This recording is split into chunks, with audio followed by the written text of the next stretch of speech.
Robin are two fun friends diving deep into conversations where nothing is taboo. They believe in eating dessert before dinner and wearing the bikini. They're allergic to labels, authority, and cheap shoes. Currently, they're launching themselves through life being the good time, bold enough to take risks and inquisitively asking, what's next? They hail from New Hampshire, but they could be anywhere dressed in cute clothes. If they had to share a tombstone, it would read, "Curiosity killed these cats." Your hosts, Lisa and Robin, on the mic.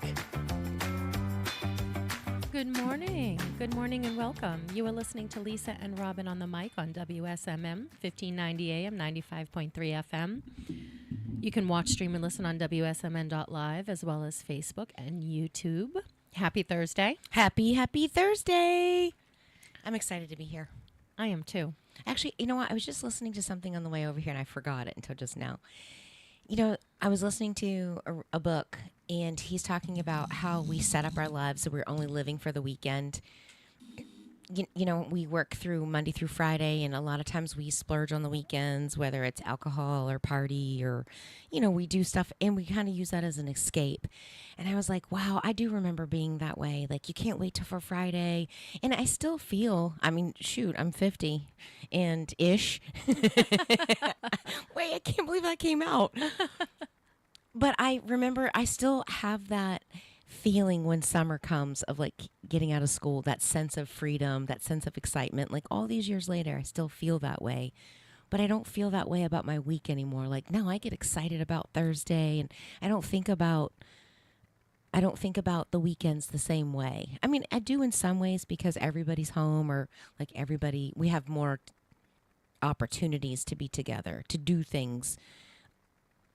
But I don't really know when that shift came. But I'm like, we work so hard. But what he was saying in the show or in the book, that we work so hard Monday through Fridays for somebody else. And, you know, if we're not willing to take a chance on ourselves, you know, we're helping somebody else build their dream and not ours. And I thought that was cool. Thinking like, yeah, I'm working towards that. Like, what about you? Do you have that? Well, when I used to work, and I used to have to commute, it was completely different. I absolutely hated that routine of getting up, rushing to get out of the house, rushing to get to work, getting to work, rushing to get home, rushing to make dinner, rushing to clean up, trying to have a half an hour before you have to throw yourself in bed and do it all again. So I definitely had that. And it's almost like you're a puppet because you're operating for somebody else. Like you're going through the motions and through the routine. And I thought I felt rushed. I felt like my life was rushed. I felt no matter how early I got up, I always still ran late. You know, and when I lived in Derry and I commuted to Waltham, I got up at 5 o'clock in the morning, drove all the way down to Waltham, worked out down there, showered in my building because that was easier than showering at my house and leaving at 6 o'clock in the morning to be there for 8. Yeah. So I tried to swap that routine so I could get working out in and also beat traffic because I just felt like my life was wasting away in the car. Yeah. You know, like, is this really what I'm doing with my life?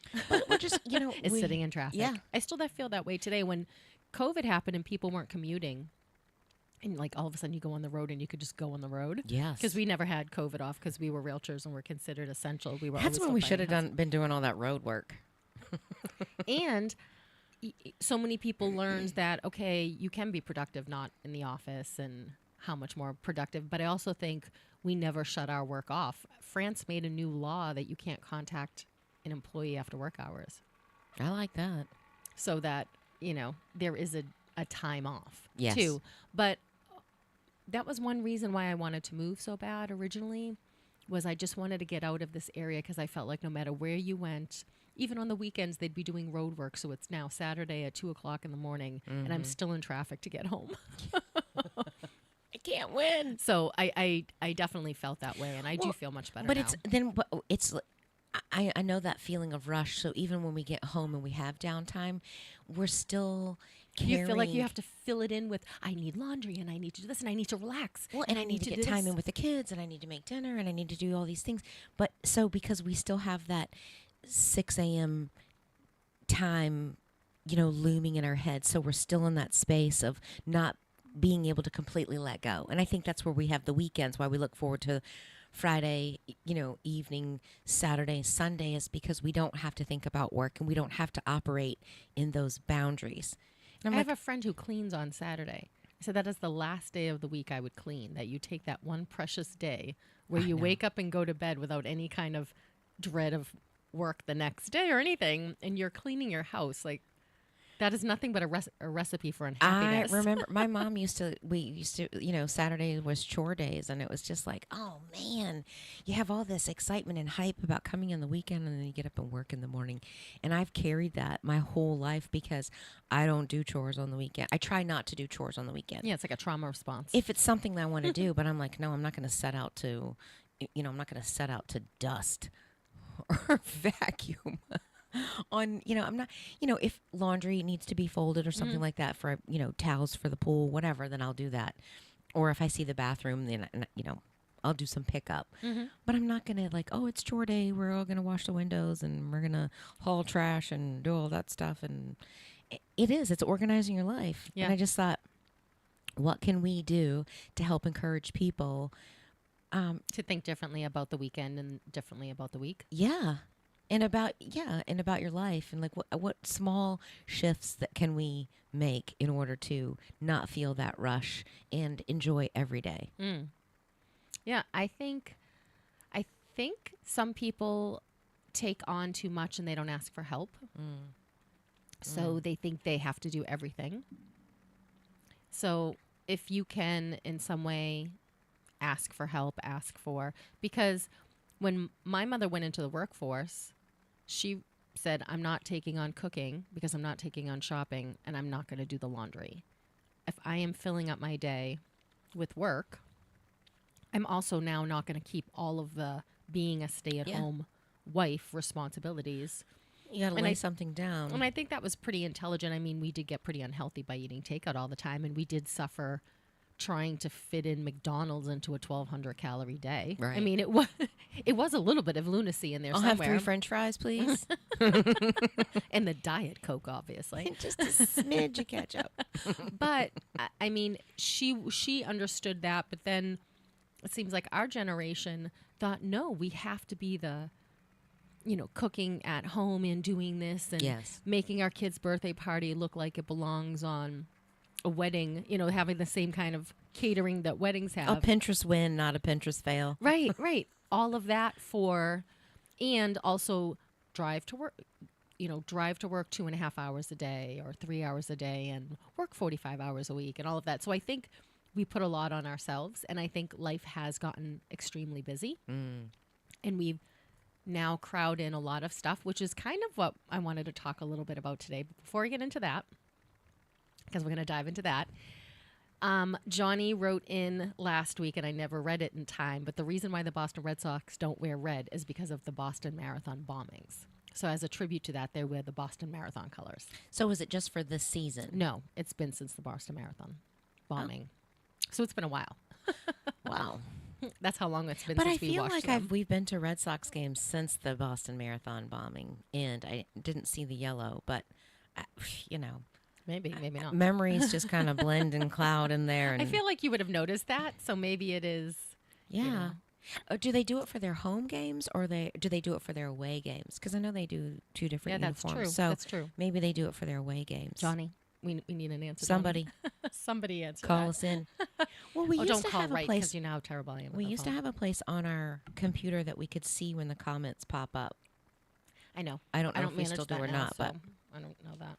I'm assuming that our wonderful Producer. will let us know if we need to respond while we're on air. Yes, that would be awesome. Shout out to Amy this morning for doing a great job. And your zodiac sign is an ox. I'm an ox. You're an ox. What I'm a does that rat. mean? Well, I'm I'm a rat. Is there a good animal in there? Like, I want to be a panther, Well, the thing a is, cheetah. the way it describes all the animal, I'm a rat. And you think, I don't want to be a rat. But the way they describe the rat, Yes. you're like, all right, all right. All right. that's pretty good. Did you write? Did you tell? I did. I wrote it down. What a rat is? Yes. All right. Tell us. Oh, wait, let me do an ox because I wrote the ox first. Hold on. Okay. So, and you are a water ox. So, your birth sign, and you have an element. So, I'm a virgin water ox. you're an earth.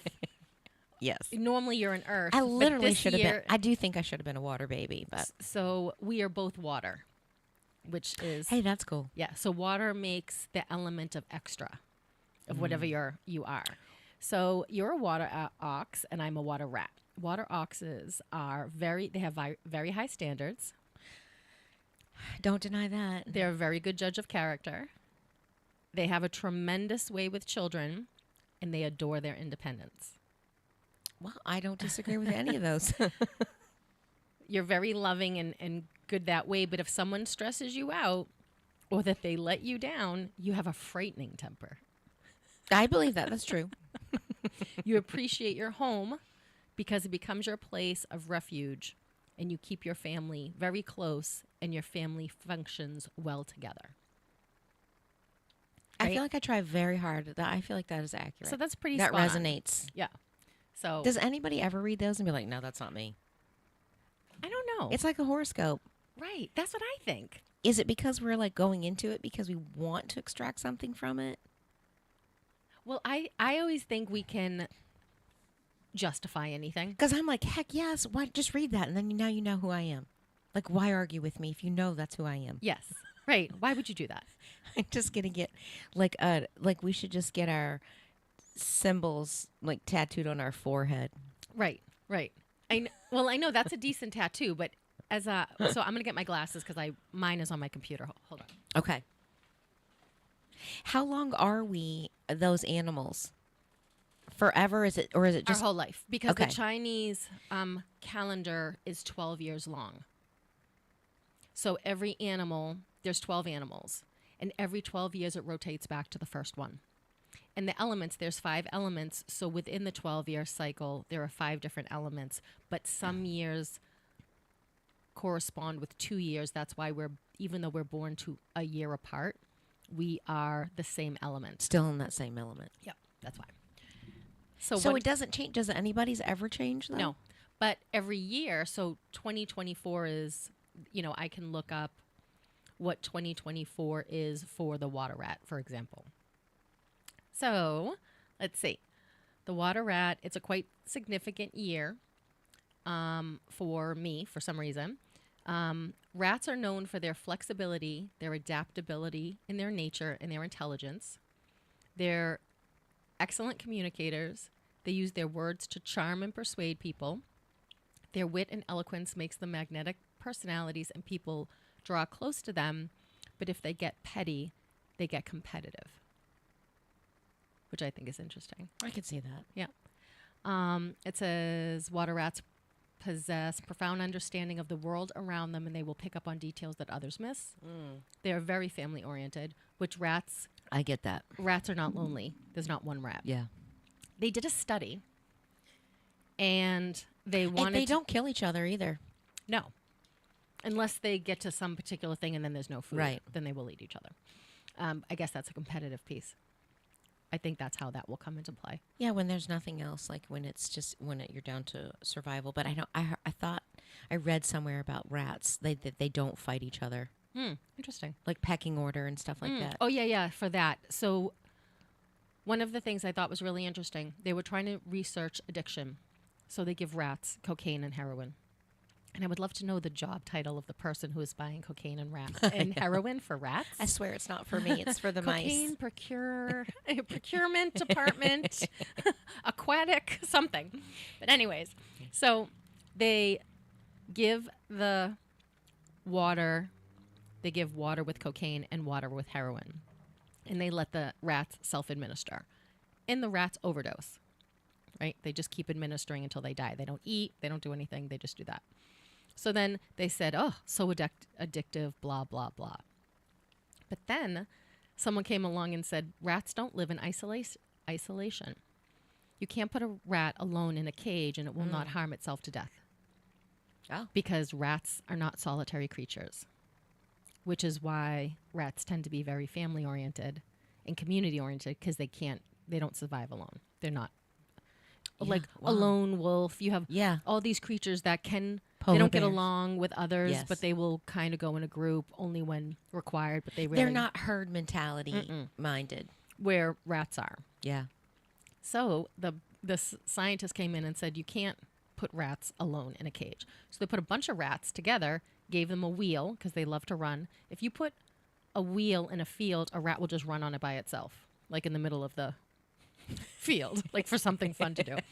So then they gave the rats water and cocaine and water and heroin, and none of them overdose.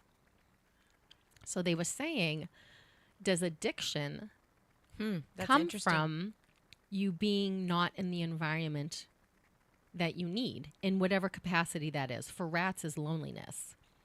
A lonely rat will kill itself. I believe possibly. that because I think that we pick up things, drinking, smoking, all of these things, drug use.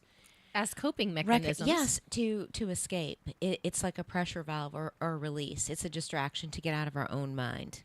And to not deal with whatever you're dealing Yes. with. Yeah, an escape to Yeah. get out, to numb out, to change our environment. Whether it's, If we can't physically change it, right. now we're emotionally Yes. disconnecting from Yes. it. So what was interesting along those lines is I thought, how much do you think you're brainwashed? That's a good question.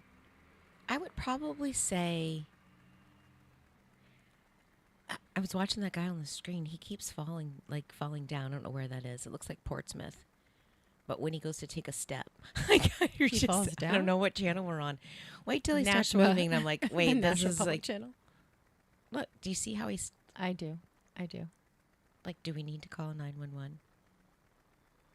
And he keeps looking at his phone like I it's the know. most important thing on the face of the earth. I So- think I should focus on walking. I would say, I'm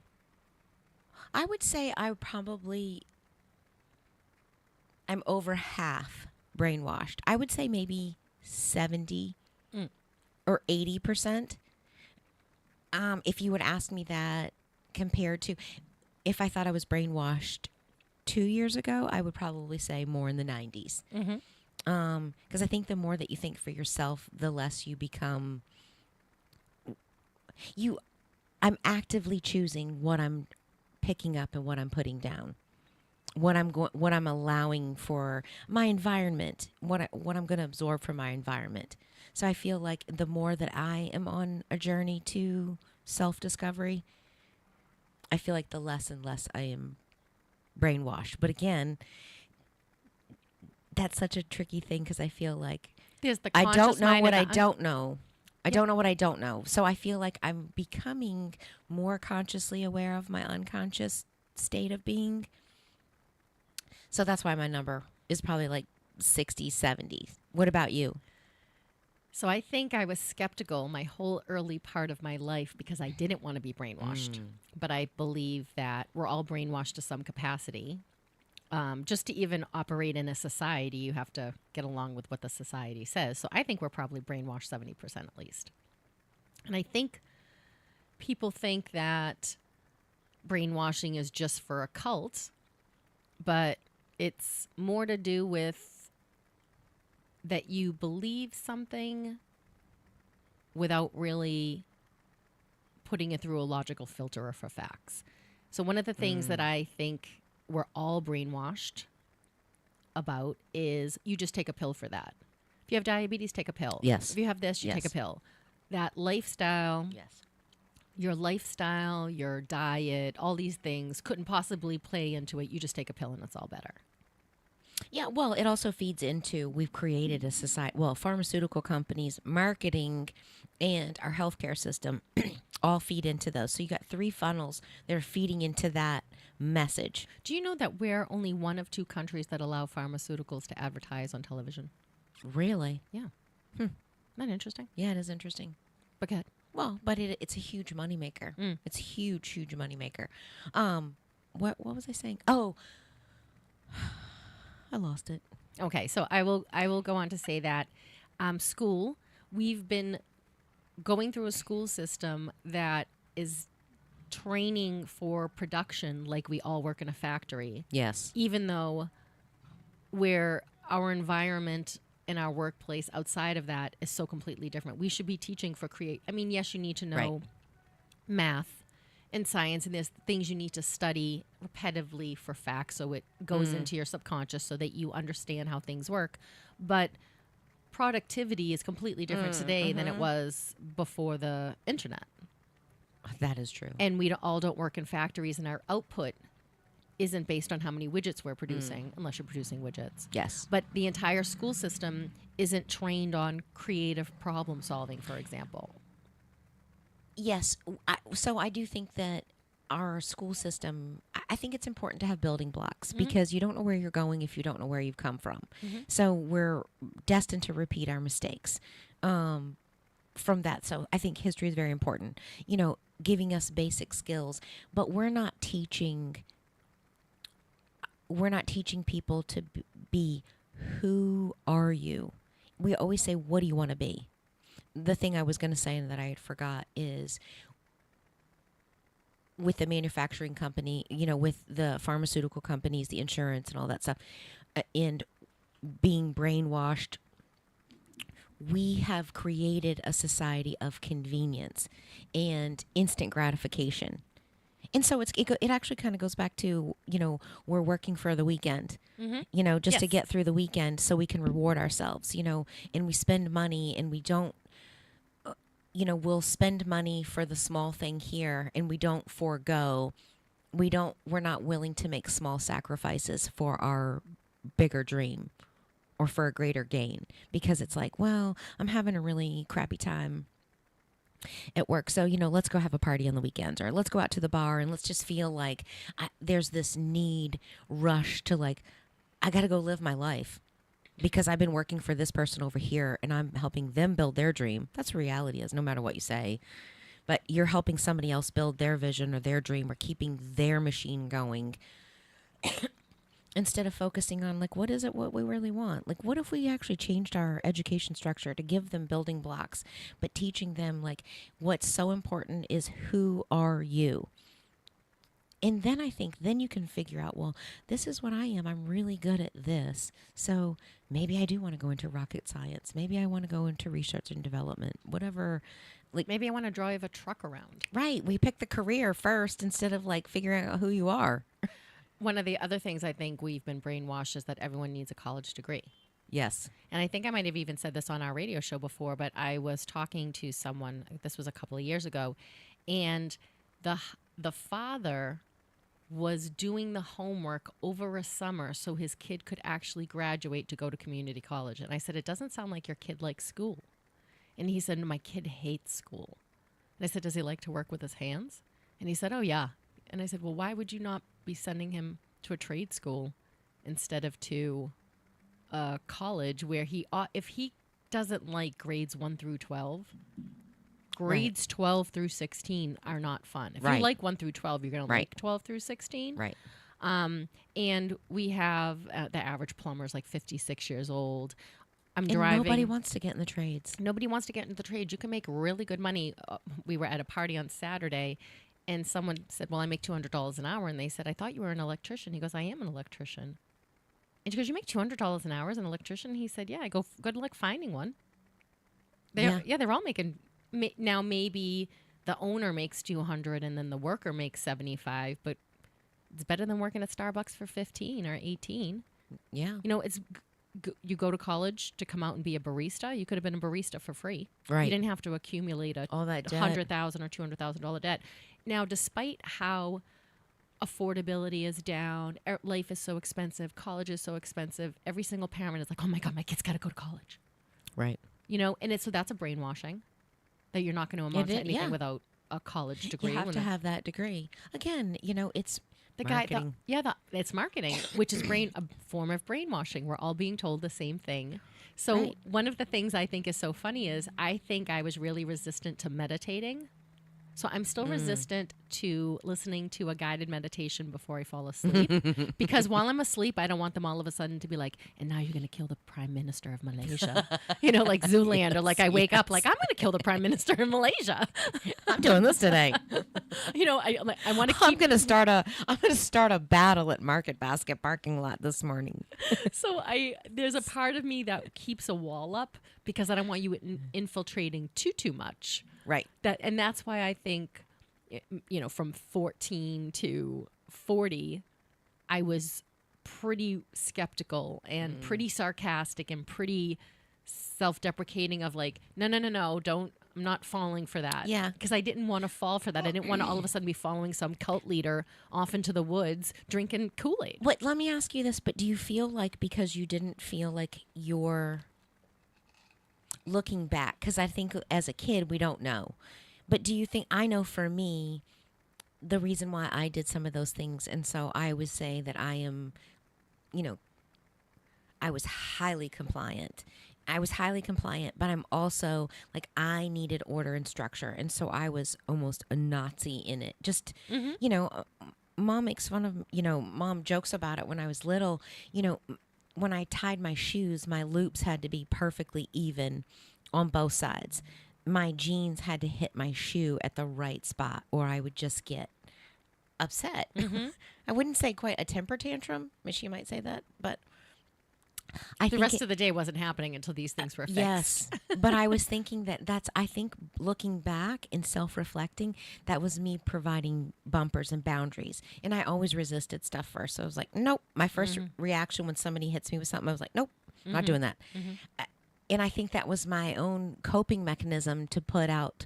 So I was very resistant as well. But I was asking, like, so do you think that was your way of maybe feeling a sense of lost as a child? Yes. And you were providing your own bumpers? And I joke around about this all the time, but it is true. I didn't trust adults. As a young kid, I would see mistakes that adults were making. And from a very young age, I remember saying, well, that's wrong. And I remember thinking, when I grow up, I'm not going to do this. When I grow up, yes, it's going to be different. And when I was 6 years old on a plane and they're explaining that parents make sure you put your mask on first, I distinctly remember saying to myself, really pay attention because you might have to put your own mask on. Yeah. We're not waiting for her to put my mask on. That fundamental lack of trust. That was you saying that you needed to... I need to make sure I need to take care of me. Yeah, because I didn't trust. Because you already knew. I knew adults were lying, and I'm like, you're lying, and you're not even telling good lies because the person you're lying to knows you're lying. Yes. So what is the point of this lie? As a kid, where there's not anything else filling up your brain. There's not laundry and what are we eating for dinner? Right. And I got to get to work, and my car needs repair. Like none of that fills your brain, so your brain is just open to observing all this information, and I distinctly remember all that. I mean, and it's processing, and we and don't. So then have part of my thing is I don't even trust adults. I become an adult, I don't trust them. Yes, I've got to, and I think how brainwashed I was about what the idea of beauty was. What is an idea of beauty? Yes, and despite how many different looking people were beautiful and good looking, and the idea of 100 different flowers all look different. They're all beautiful. Yes. At 14 or 16 or 30 or 45, I thought, well, beauty has to look like this. Yes. It cannot have wrinkles. It cannot, it has to be this and it has to be that.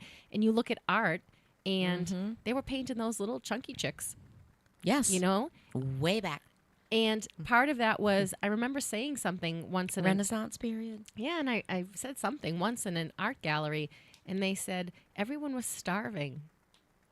To be able to have enough food and to fill out your body was beautiful. And it's like, yeah, from perspective. Healthy, vibrant is probably, life. Yes. So it was just, so I think, and I think if I constantly go around going, hey, am I brainwashed? It asks, what do I really think? What do I think about this situation based on my life experience and everything I know and everything I'm learning? What do I believe? What do I think? For a long time, I haven't thought, I didn't even think I needed to go to college. If I had taken the air traffic controller's test, I would not have gone to college. Because you didn't need a college degree to be an air traffic controller. They just weren't offering the test. So I was like, well, what am I going to do with myself? I might as well do this in the meantime. And it was very much something my parents wanted me to do. But when my parents stopped paying for it, I was immediately like, well, I'm quitting this. I'm not Like, what am killing myself to do this. It wasn't until my grandmother stepped in and helped me pay for college that I even continued, because the first thing I was doing was quitting college. I had an apartment to pay for. I had a car to pay for.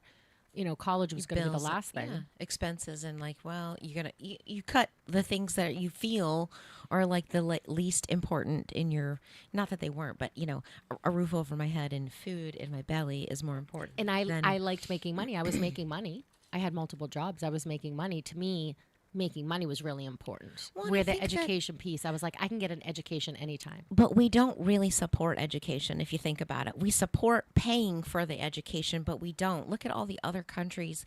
You know, look at countries like France and Switzerland and, you know, Italy, and like just different places where they're actually supporting young people getting their education. We make it so expensive, like it's some kind of glamorous thing. And it's not. No, it's not there to actually help you better yourself. I mean, it is, but then why don't you put things in place to actually help people instead of making it so expensive? You know, to have that piece of paper that we say that we need in order to be a contributing member to society. You would think that we would be, as a country as a whole, we would be supporting our younger generations to, you know, build our economy, to be educated, to find the careers that you want. You know, we should be supporting them and helping them instead of being like, no, it's going to cost you an arm and a leg, maybe your first child, and maybe a couple of teeth to get you to have this piece of paper to say that you can go work at the freaking bank. Right, right. And it's not to say that when I think of, I was driving down the highway and they're doing all road construction, and I was thinking some of those drivers in those big excavators make $200 an hour. If you told me right now I couldn't do what I was doing for a living, the first thing I would do is go operate a big piece of equipment. I think it's so cool. Right. They make so much money. And I'm outside. And I'm outside. I can listen to podcasts by myself in the cab. I don't need to hear something about TPS reports. Right. I don't have to hear I made your latte wrong. I could never work in a coffee shop. I could never work the foamy machine that makes the foam on the lattes. Like, I don't have the patience for that. My patience is like, no, you're not getting foam. You're getting heavy cream, whether you want it or not. Well, take it black. Random thought. You know, I have to say, I think we only have like one Dairy Queen in the whole state of New Hampshire, and I think it's in Manchester. No, Hudson. We have one in Hudson. Oh, really? We do. Wow, that's weird. I've never been. Okay. Anywho, so in the South, there's Dairy Queens everywhere, but when we were kids and you'd go and get a Blizzard, an Oreo Blizzard was my favorite. It was almost black because it had so much Oreo cookie in it. Like, you did not swirl your spoon and get a little bit of vanilla. You might get a little tiny bit of vanilla, but it was chocked full. Every time I've been and gotten an Oreo, or I've gotten a Blizzard, it's mostly just soft serve ice cream with just a couple of, you know, chunks of whatever I've got in there. And I'm like, man, they just cheap out, man. It's just talking about, did they get tired of doing that, or do they say no, you can only have a half a scoop of Oreo cookie in your per Blizzard? Right. So I was like, don't make me bring my own Oreos and crush them up and look at you while I'm, you know, at the counter. When they give you the Blizzard, you just start crushing Oreos in it. If you're not going to do it, I'm going to do it. I'll do it for me. I will do it for me. But there's like certain jobs I would never want to do. Yes. I would cook. You know, I would go somewhere and cook. Wouldn't be my first choice because I like cooking, but if you made me cook what you wanted me to cook, I would all of a sudden not like it. If I had to work in retail, if I had to work in like, if I had to fold clothes for a living, I never worked at the Gap. I would never fold clothes. I hate folding clothes. But so if I had to work, what do you call that? Like retail, fast food. Like if you had to work, what do you call those? Like the barista. If you had to work in the public service industry. But I feel like we are in public service right now. But mine would probably be, I don't want to own my own shop. I'd want to own a boutique. It would have to be clothes. So I would want to pick out the outfits that I'm going to bring into my shop. I would want to dress people. Like I could get into that. So I could get into that too, but everything would be on a hanger. I can hang clothes. I am not folding clothes. Well, then, so there we go. Then you delegate. We have to, have somebody that will put all the clothes back, that they tried on, like hang those up and put those back. Yeah. I just want to be the creator.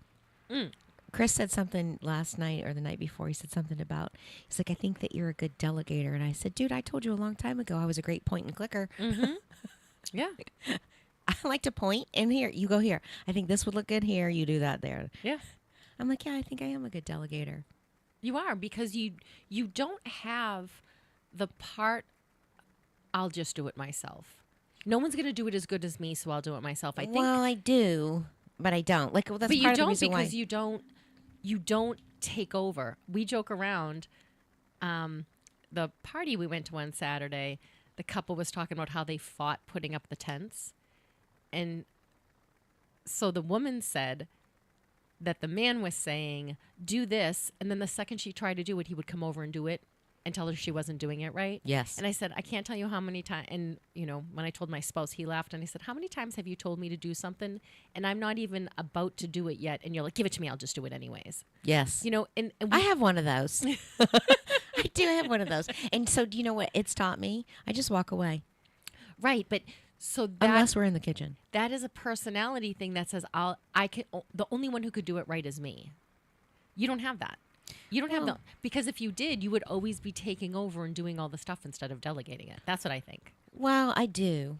I do. And I used to be more of it because I can't stand a mess. Mm-hmm. And so when the kids were little, as soon as they would go out, as soon as they get out of bed, I'm like, oh, I'm going to make their room because I like to walk by and see the room clean. So I would just go and do it myself. And as kids, they would dump out a box of toys. We had the little storage bins for, G.I. Joe and Polly Pockets and all these things. They would dump it all out. And then they would go on to something else. So I felt like I was always cleaning up and doing stuff behind them. Mm-hmm. And I just was taking on a lot. Like, I would make my own bows at Christmas. I would make my own Christmas cards. I'd make my own, like, everything was individualized. And I was like, man, I liked doing it. But then it becomes a chore you don't like doing anymore. Yes. All of a sudden. It's one thing when you like to do it and you enjoy doing it, and that's another thing. Yes. When now you have to do it. But a part of it, a lot of it too, is surrender was my big word last year. And I think I've been gradually just trying to drop things too. And when you have kids that go out of the house and leave, or they get to a certain point, I stopped doing their laundry because I used to always do laundry on certain days and it was all done. And then, I organized my day. Now I don't pick up after them as much. I don't do their laundry. I don't clean their bathroom. If I happen to walk in there and I see something, then I will pick it up and swipe it, but I don't make it my priority. So when you were talking about at the beginning of the hour that what could people do so they're not just doing stuff on the weekend, teach your children to pick up their toys. Don't give your children new toys until they pick up the toys that are on hand. Maybe we all have a little too much stuff and it's hard to keep that clean and that organized because it's just one too many. That's how I feel. Yes. I feel like if I have too much, I can't keep it organized. And instead of being mad at not being organized, what I need to realize is this is too much stuff to organize along with everything else. Yes. Well, a lot of times, for me, what was happening is where I would get myself to the point where I would delegate something and then they're not doing it right. And then I would go back. Or the way you would do it. Yes, or the way that I would do it. Well, right is the way that I would do it. That is the right way. Or more importantly, it was the time when I wanted it done. That was the hardest point for me because I am very time oriented. Mm-hmm. And I think it goes back to having those boundaries for my self-regulating boundaries from a child, having to put things in boxes. And I actually was saying to someone the other day, what if we could create an emotional calendar for ourselves? or Tell me more about that. so if you create an emotional calendar for your week, so you know that if you go to work every day from 8 to 4 or 8 to 5 or whatever, that's when you put your battle gear on. You put your armor on, and I'm going to go and, I'm going to slay my beasts. I'm going to bring, I'm going to go hunting. I'm going to, Bring my A game to my job. yes, I'm going out and being the provider. I'm going to be out. I'm on the battlefield. And then, like, literally put it in your calendar whatever time you get home. Hey, 6 o'clock, I'm family. I'm a family person. I'm a family man right now. Or from, 6 to 7, it's mealtime. So whatever that is, mealtime, you're going to decompress. But if you actually write it out and put it down on your vision board, it's actually helping you to switch gears emotionally, mentally. Or if you have a problem, I can't think about that now because I'm at work, but I've scheduled Friday at 7 to think about that because I can't think about that problem while at work.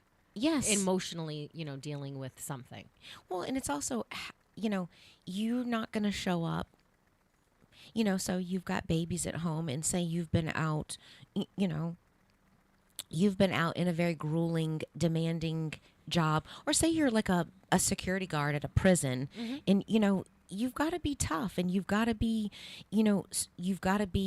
diligent and firm and aggressive in some ways. In some cases, you're not going to take that into,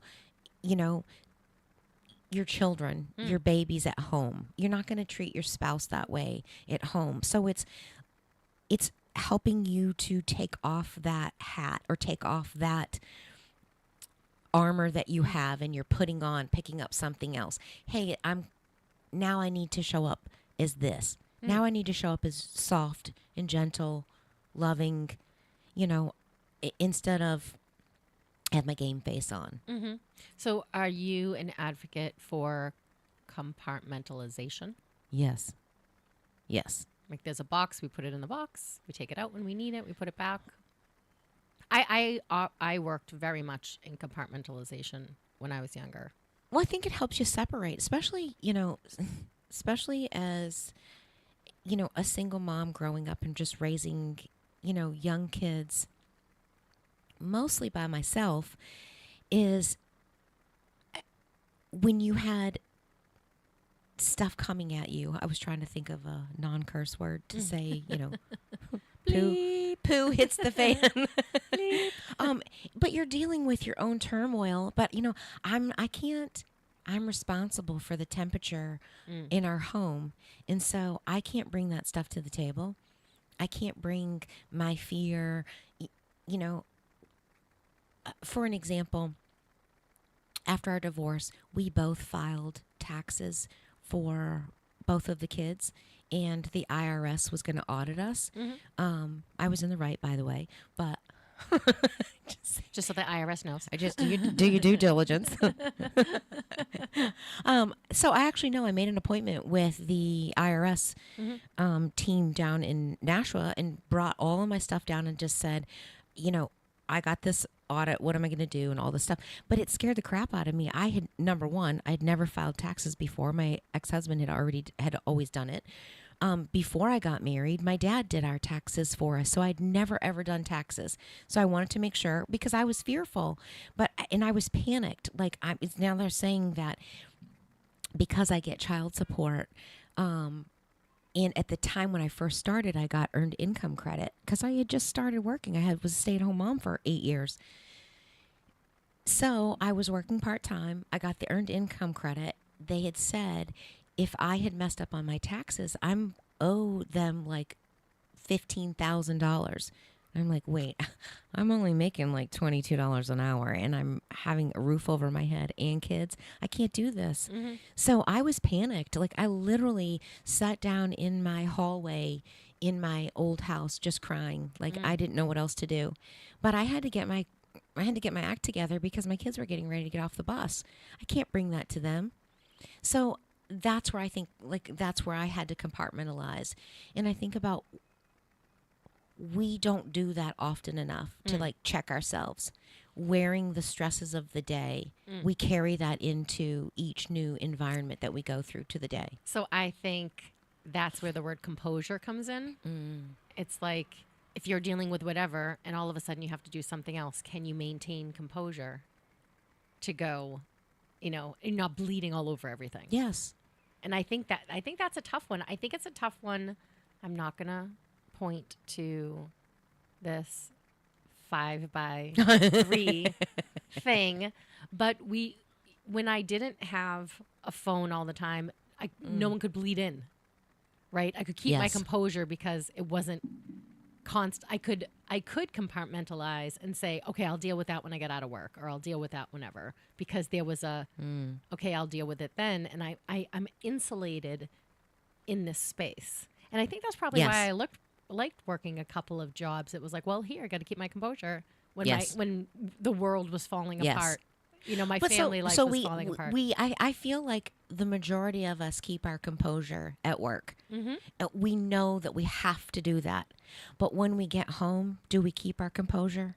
Oh, yeah. For our family, for the people that we say that mean the most to us, do we show up for them? Do we show up for what we created, or do we allow the stresses from the day to bleed into our family time, our home time? So to me, home means respite, rejuvenation. Ooh, water ox. Your water Yes. ox is very important. It's your refuge. Yes.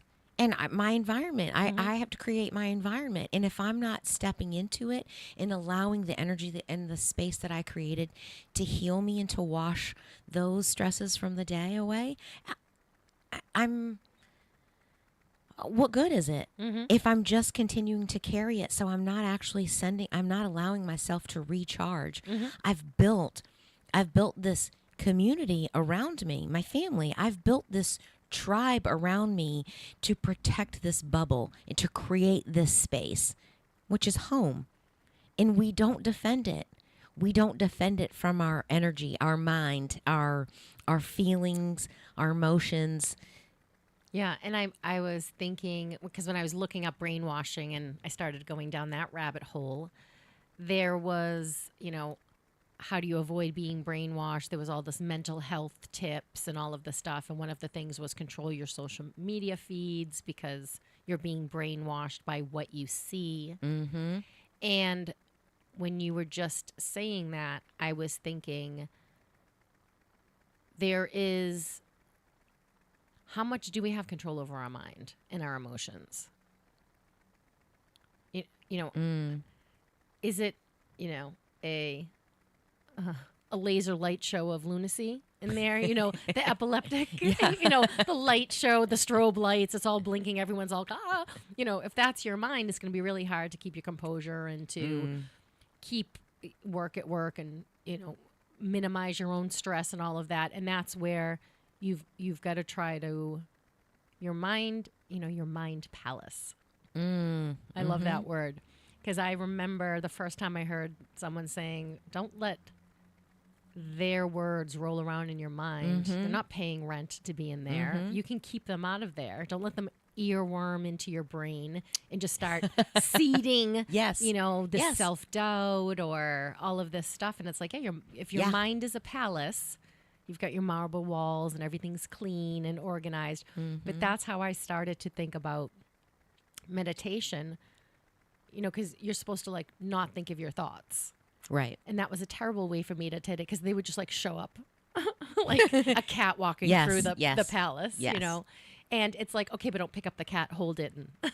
But sometimes I think that your thoughts are they're passing through, but it's like your body or your brain is trying to find out where to put it.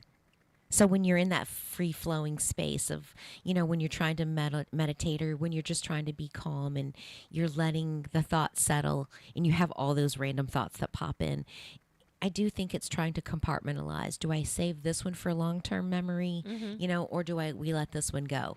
And so I think that's why I think meditation is really good, because it helps you to kind of just surrender to that. But I also think that meditation is medicine for your mind. I think it's like it's healing your mind. It's I think it's controlling your mind. relaxing. Well, I think it's actually becoming more awareness of your unconscious self. Yes. So I think that, and I think that that's what that helps do. And if we can live in a state of, oh gosh, unconscious consciousness. I think there's 4 things I'll have to remember. I'll have to ask Chris what they were, but it's like conscious, unconsciousness, conscious. I don't even know. I will butcher it so bad. But the 4 Agreements is a really good book about that whole that mindset about what you choose. And there's a children's book, You're Special, and he talks about. And I think I've said it before. The children's book. It's about. There's this little village, and there's a wood carver, and the wood carver carves all these wemmicks. They're the little puppets, and their whole life, that's all they do is walk around town, and they're giving stars out. Stars or dots. Dots are if they're like you're just mediocre or you're bad or whatever. The stars are if you're pretty or if you're nice or you're kind. So everybody wants to get stars. Well, there's this one wemmick. She never has any stickers on her. So because she has no stickers on her, everybody that walks down the street wants to give her stickers. So they're always trying to put all these dots on her. They're trying to scar her with their words. And so one day the Wemmick had asked, "Why do you have no stickers on you?" And she said, "Because every day I go to see the wood carver.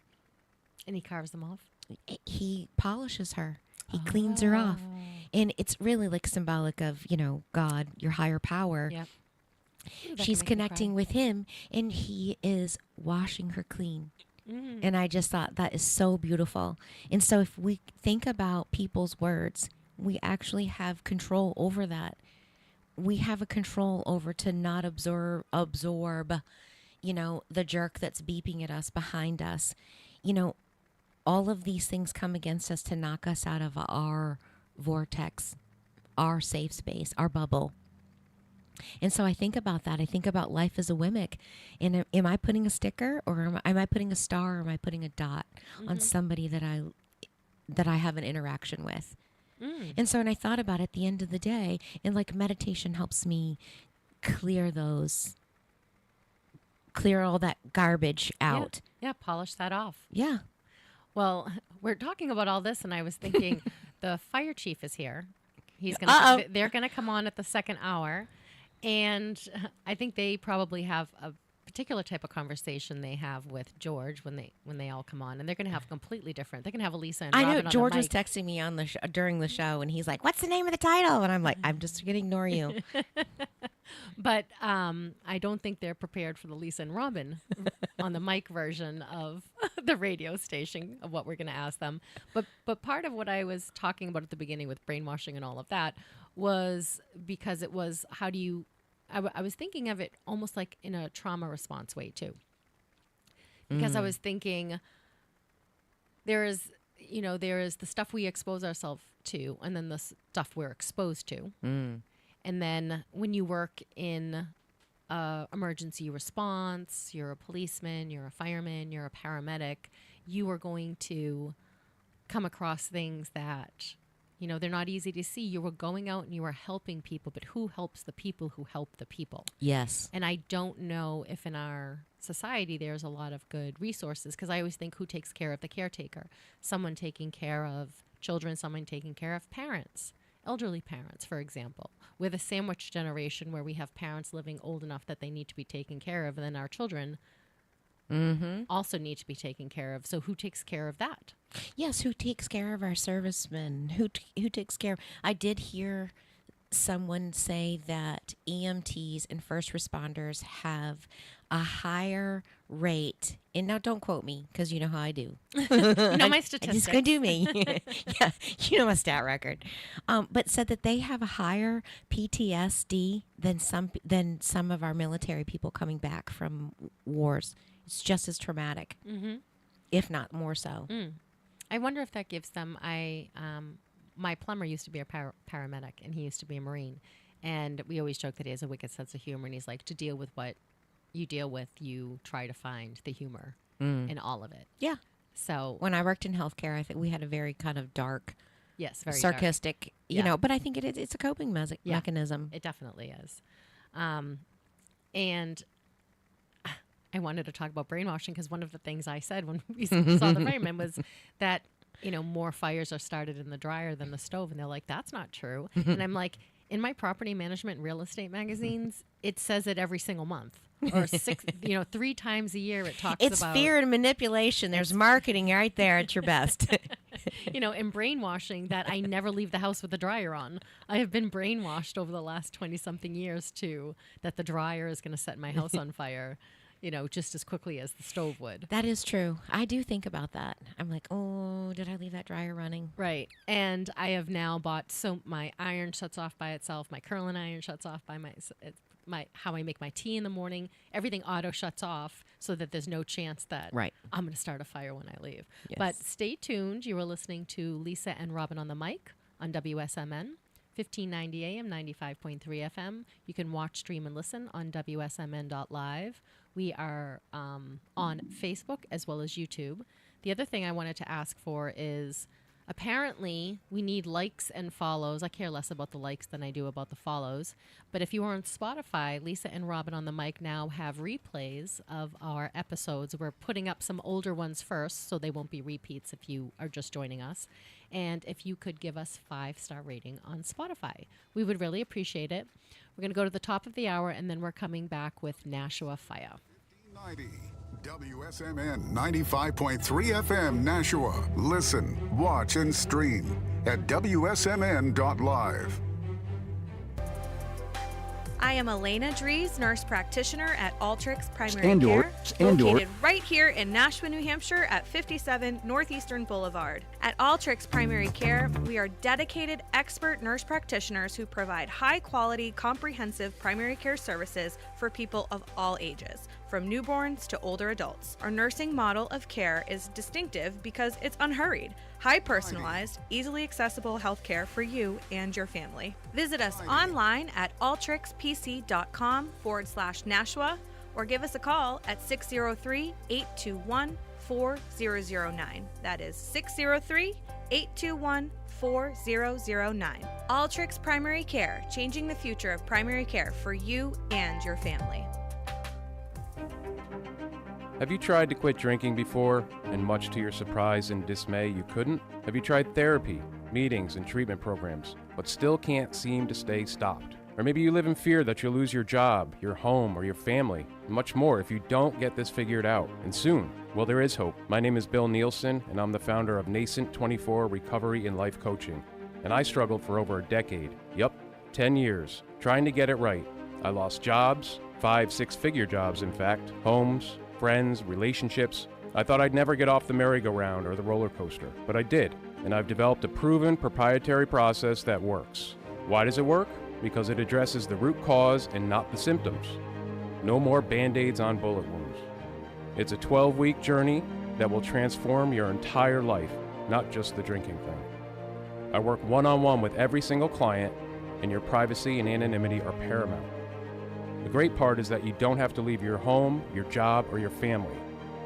Text me the word recovery to 203-241-1266. That's 203-241-1266. Or visit my website, nascent24.com, NASCENT24.com. There is a solution. Take the first step. You won't regret it. Hi Nashua, I'm Perry Cataldo from Choice Benefit Services, your local insurance agent that has dedicated himself to all the Medicare plans in New Hampshire. Whether you're just turning 65, new to Medicare, or already have a plan, I'll explain all your Medicare options and extra benefits that you hear so much about. I ensure you're getting all you're entitled to and all that you deserve. Nashua, don't get fooled again this year. Call Perry Cataldo at 603-461-5550. That's 603-461-5550. Or visit me online at cbsnh.com. That's cbsnh.com. I look forward to hearing from you. And remember, health is wealth. With the summer beginning comes more opportunities for music and adventure. Hi, my name is Cody Switzer, and I am from the Nashua Community Music School, the official summer music camp of Nashua. Your child could explore Latin music found in our city, put on an original Broadway show, rock out with our rock band at our next back-to-school bash, or become the next best DJ at the party. Want to learn more? Please visit our website, nashuacms.org, or give us a call at 603-881-7030. Don't wait. Spots are filling up fast.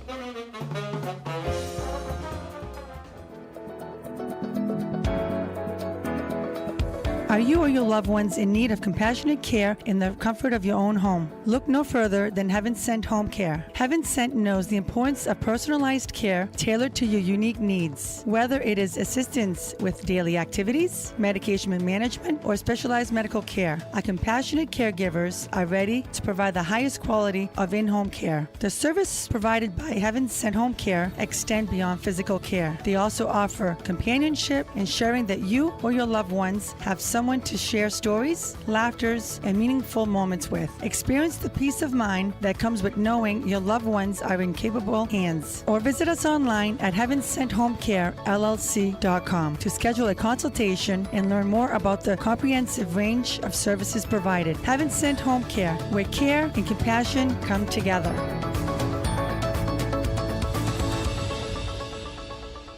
The views and opinions of the following show do not reflect those of WSMN, its owners, and/or associates. Lisa and Robin are two fun friends diving deep into conversations where nothing is taboo. They believe in eating dessert before dinner and wearing the bikini. They're allergic to labels, authority, and cheap shoes. Currently, they're launching themselves through life being the good time, bold enough to take risks and inquisitively asking, what's next? They hail from New Hampshire, but they could be anywhere dressed in cute clothes. If they had to share a tombstone, it would read, "Curiosity killed these cats." Your hosts, Lisa and Robin on the mic. Welcome back. Welcome back to the second hour of Lisa and Robin on the mic. You are listening on WSMN 1590 AM, 95.3 FM. You can watch, stream, and listen on WSMN.live, as well as Facebook Live and YouTube Live. We are joined in the studio for the second hour with Fire Chief Steve Buxton. Welcome. Welcome. Thank you. And Assistant Chief Mark Wooler. Almost. Wooly. Bueller. Wooly. Bueller. Bueller. Hooley. Oh my God. Hooley. Oh Okay. no, it's got to be Bueller now. No, Mark Bueller. I love it. We're Well, just listen, gonna I don't know call you about Bueller. your intro and the dessert before dinner caught my interest. I'm on board with that. Yes. So, are you foodies? Most guys are. Most guys like to eat. Chicken Well, they and- don't like to think about it. chicken and rice. Chicken and rice, What? really? Are Is you it all the kidding me? health benefits of lugging yourself up a ladder with some fire hoses? Is that what's going They're on? not going to like what I have to say. What are you going to say? I eat pretty clean. Yeah, Yeah. I bet you do. Yep. Well, So- you have to maintain a certain level of fitness for what you're doing. Yep. And so it comes down to, can you really eat Doritos and go save someone from a fire? Probably not. Cheez-Its maybe, but not Cheez-Its. Doritos. Yeah. What flavor? Extra toasty. Oh my gosh, I just had a feeling I was going to say extra toasty. Yep. They're a problem. They're a problem? Yeah. I like the white cheddar. I like spicy. And you might catch us with a whoopie pie. A whoopie pie. That's our. So does someone in the firehouse, do you have the, 4 days, so many days on, so many days off, you're there so many hours, you sleep overnight? Is that how the shifts work? So the majority of the fire department works that way, yes. And who does the cooking for you? Most crews rotate. Okay. Which can be an adventure, as you can imagine, especially Yes. when you get new people into the station, and they maybe lack a little culinary experience. Yep. But you also get some surprises. Sometimes you get somebody who went down that path college-wise, and it didn't work out for them, and then they found the fire service, and it was a great win for them, and they bring a lot to the table. Nice. So, yeah. So I wrote a cookbook. It's going to be out this summer, the tail end of the summer. I promise when my cookbook comes out, I will donate some to the fire station. I will cook for you guys. Oh, cool. That'd be great. Yeah. I That will promise. be fun. Yeah. It'll be All a right, good time. so what's your all-time favorite food?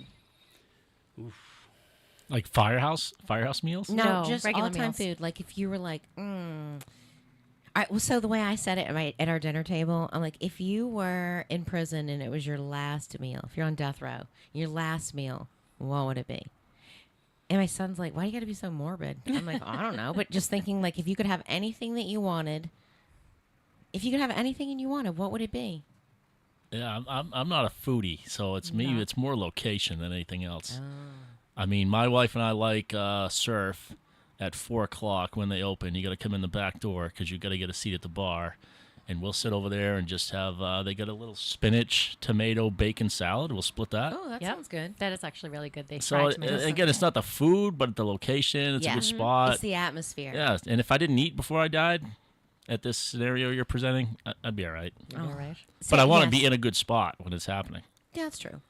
I mean, I want to die happy, man. If I'm going to go out, like I want a full belly of good stuff.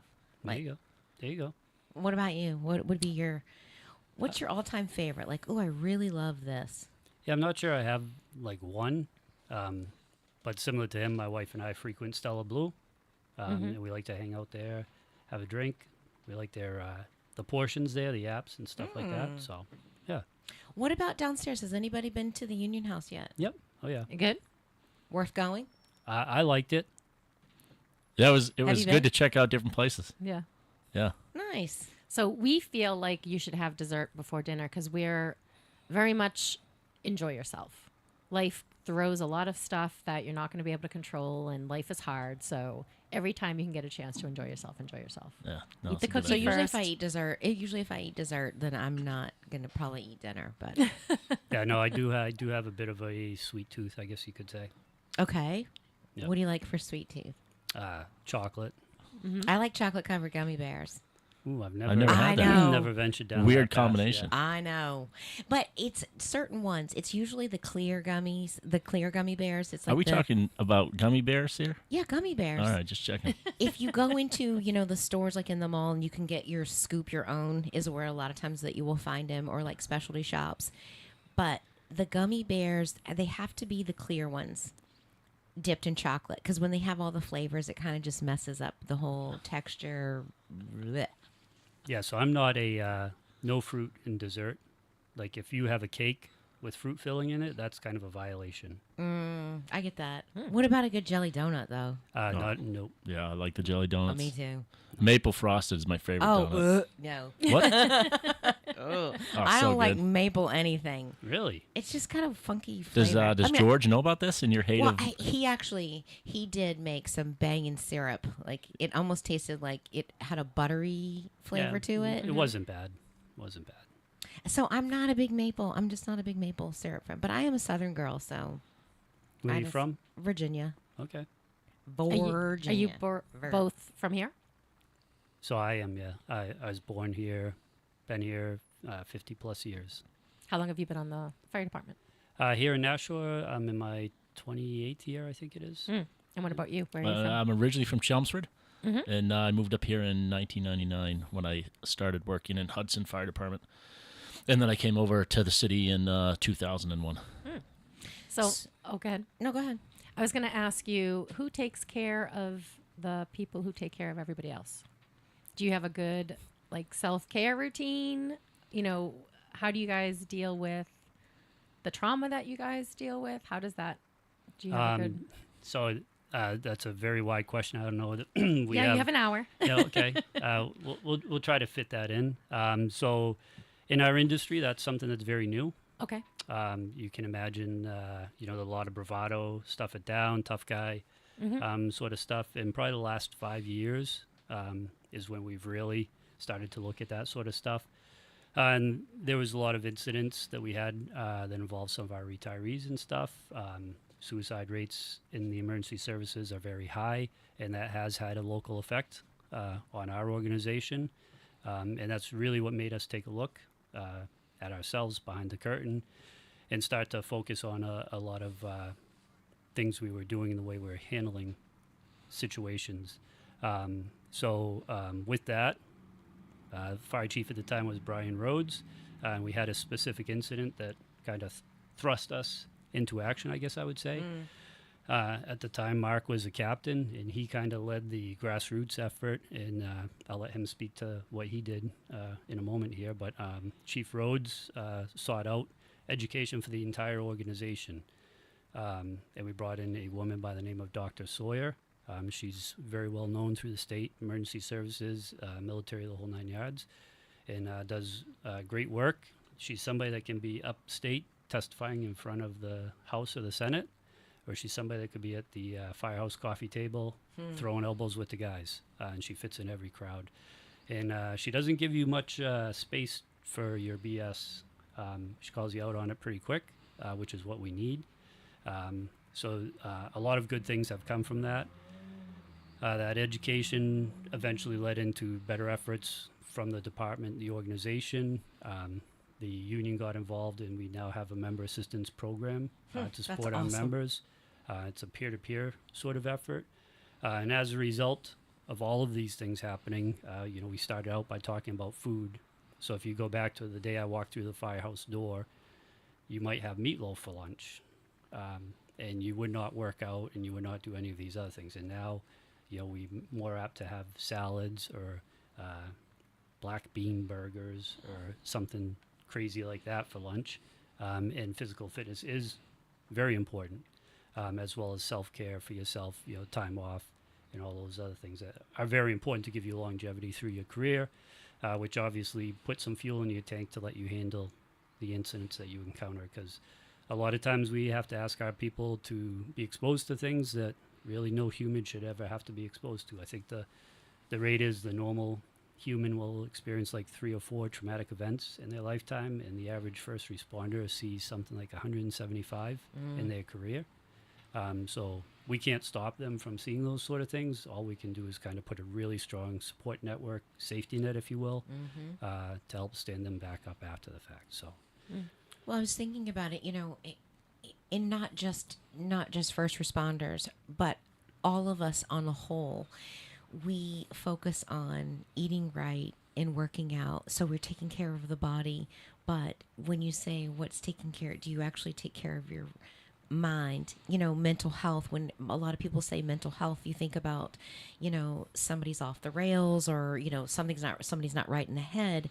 But we're not actually taking care of mind, body, and spirit. And I think that in the last couple of years, I feel like there's been more of enlightenment, awareness of saying, like, hey, it is so important for us to take care of our minds and take care of, how many times do people walk through the door as a rookie, and they're not prepared. They're not prepared for what they're about to see. Yep. Yeah, one of the things that we do now, and you're talking about the rookies, we would just bring our folks in, and we'd do a quick little interview, and we'd hire them. We now do a lot of background work before we bring them in. All of our new hires are subjected to, physical evaluations. We do a pretty good financial check on the background. But one of the things that we added a few years ago was a psychological evaluation, and all of our members go and meet with Dr. Sawyer. It's about a 4-hour process to meet with her, and she produces reports to us of a baseline when we're looking at bringing people into our organization. Is this a person that is a good fit for what you're going to be doing? And we've had some stuff that has come up where some caution signs have been shown, and we made a decision to go in a different direction. Previous to that, we would have brought that person in thinking that everything was good, and then they would move on.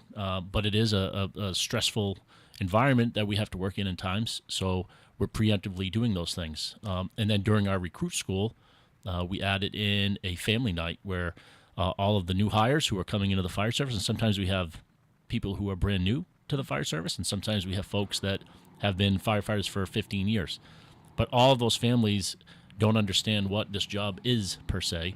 So we have a night where we do a potluck dinner. Everybody brings something in. The families come in, and it's an opportunity to meet all of the command staff to their families, so we get to interact with them. But then Nicole Sawyer comes in and gives a presentation on the stressors of our job to the firefighters, the new people, and how they can care for themselves. But more importantly, to the families who are at home while we're at the firehouse doing what we do and supporting each other in the manner that we do. And then they walk into the house, and there's a regular family that's just been waiting for their loved one to come back from work, not realizing what they just did for the past 24 hours right. might impact how they come back home. Right. So those are all things that 5 years ago in this organization did not exist. And it's a lot of front-loaded effort to allow people to have a successful career in Nashua Fire Rescue. So how did you start your grassroots? My two questions were like, so before this, prior to the 5 years before that, how did you handle trauma when you didn't have resources? Shut Like it down? I saw the truck. I just saw the truck, a picture of the truck that ran through the toll booth thing, and it was on top of another car, and like that was terrible. But I can't imagine actually being on the scene. Like, my only thing was, we're driving down the road the other day. Well, this was last year. We had just seen a car accident on 101 in Amherst, and the girl is on the side of the road laying out, and I just said to Chris, "Stop the car!" And I was her first responder. I have a little bit of training, but I also and I worked in a healthcare for a long time, but he's like, "Are you freaking kidding me?" And I'm like, "Get the tissues." I'd already gotten the glove box because we have a ton of napkins. I'm like, Were they helpful? yes, I was, and she's like, and I had a water bottle. I'm all ready. I'm wash your wounds off, girl. He's like, "I can't believe you would do that." Well, I don't think some people's first instinct when there's a problem is to run towards it. No. Most people, when there's some kind of something, it's to run away from it. That's a self-preservation, normal response. But there is a group of people who, when there is a problem, they run towards the problem. And there's another group of people that runs away from a problem. So how do you know, coming into, I'm going to be a fireman, do you run towards problems? Is your first instinct to go help? Or shut down. Or shut down, I think. That would be my first thought. Yeah, so I think most people who come into the field, that when we interview them, there's also the answers are pretty wide, but they're helpers. They are helpers, yeah. At the end of the day, people become firefighters because they want to help other people, and you could pull into any firehouse here with any problem, and they're going to help work through the problem. One of the biggest problems that we had, I don't know if you're aware, we used to have a program where for opioids where you could go to the firehouse. It's called Safe Station, and people would come to the firehouse, and our members would work to try to help them. And it was a good program at first. It was kind of a Band-Aid to try to get to a bridge to a better fix. The problem for our organization became that the same people kept showing up. And, we're very empathetic. We have a lot of sympathy. But these people weren't helping themselves, and our members were putting in a lot of effort to try to help them, and they started to become very frustrating. Mm-hmm. And you could feel the tension, pressure, tension, whatever you want to call it, continue to boil. And that's very frustrating for a first responder when they're trying to fix somebody's problem. And an example would be, we began to have people come from across the country and would show up on the doorstep of a firehouse at 2 a.m. with their family. And one member would need assistance for this program, and we could get that assistance, but then this family would have nothing. It would be looking to the firefighters like, well, where do we go now? Yeah. And so these guys would pony up money to have them put up in a hotel, which just exasperates the problem, because the next day there's a line at the door because, hey, the firefighters will put these guys up somewhere. Well, so you're trying to give a gift, and then the gift ends up becoming, it's a drain. Yep. Because and that's not really the right solution for it. Are taking, because it comes from a pure place and you wanting to give and help and thinking, but the people that keep showing up are really not wanting to help themselves. They want you to help them out of their situation. Well, they were trying. They're trying to help themselves, and that's how they got there, because they knew they needed help, but there were not pathways for them to get help. And the firefighters are in the fire stations 24 hours a day, and it was an easy path to say this is their help. But we're firefighters. We're EMTs. We're not clinicians. We're not LDAC counselors. Right. We're not crisis counselors. And as the chief illustrated, we became that in a flip of a switch with no training.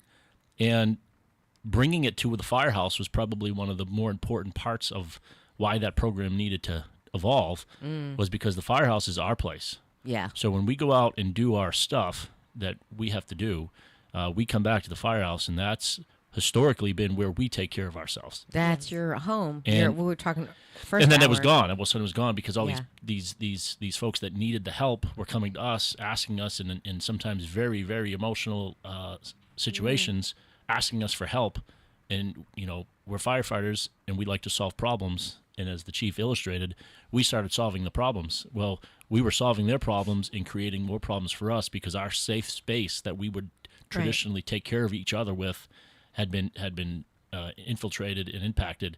And all of a sudden, our safe place wasn't safe anymore either. So what we were seeing was the guys would get on the trucks and get out the door, and they would drive around the city because they didn't want to be there because people were coming there. Yeah. So now our safe space became our fire truck, and they were spending time like out of the building. So you're not it was getting time to reset.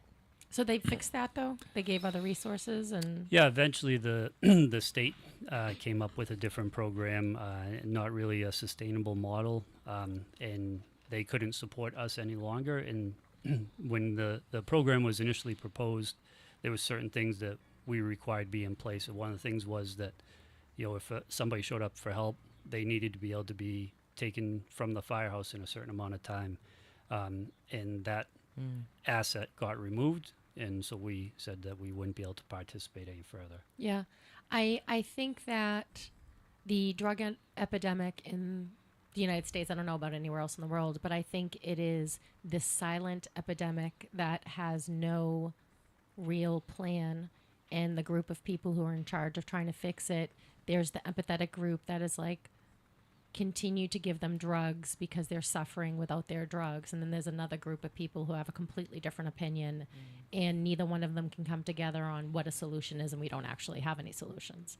So that's a big problem. One of the things that I was thinking of was I had listened, this was years and years ago, an interview with a firefighter, and they said the worst thing they ever came across was a fire in which there was a woman and a child who burned in the fire, and that the woman had completely burnt covering the child. And I cried then. I could cry thinking about it now. Going in and seeing these different things, you go to help and you go to fix things, but you don't always. What is some of the processes you do with dealing with grief? Because it's got to be grief. You've got to have grief attached to it. And I think the chief alluded to it a little bit. In the past 5 years, we've evolved. We took care of ourselves, and we thought let me back up. We thought we were taking care of ourselves because we would care for each other in the buildings, in the firehouses. We would go home. A lot of times our group, after a traumatic event, would stick together because they were all through that as a unit. As a group, yeah. And that would sometimes go outside of work, and as a part of that, we would push our families away at times. A lot of times the solution to that was, let's get together at a bar. Let's have some drinks. And through that, those pains would not go away, but would get suppressed, and we would have some distance. And that really was what we did for a long, long time. And eventually, after a couple, 2 or 3 shifts at the firehouse, something else would replace the conversation, and then that would just go away. So to the chief's point of the grassroots conversation, we lost some retired members, and it was the realization of, if these people are suffering and we didn't think they were suffering, we're all suffering. And for me personally, I had gone to a homicide of a 3-year-old child that stuck with me in a way that I didn't think it would. We got back from the firehouse and everybody was good, and I still remember the day. We got back and we finished making lunch, and we had lunch, and we just continued with our day. And at the end of the shift, everybody was good. Well, you fast forward 5 years, and I'm still in that moment, and it wasn't going away from me. And it was leading into problems at my house, leading into problems with me in my performance at work, where, you know, I was a guy who, this is all I've ever wanted to do. And all of a sudden people are like, well, man, he's having another bad day. So I ended up like seeking out and getting some help professionally, but it was a conversation that you couldn't talk about it when you got back to work. I was doing that on my own.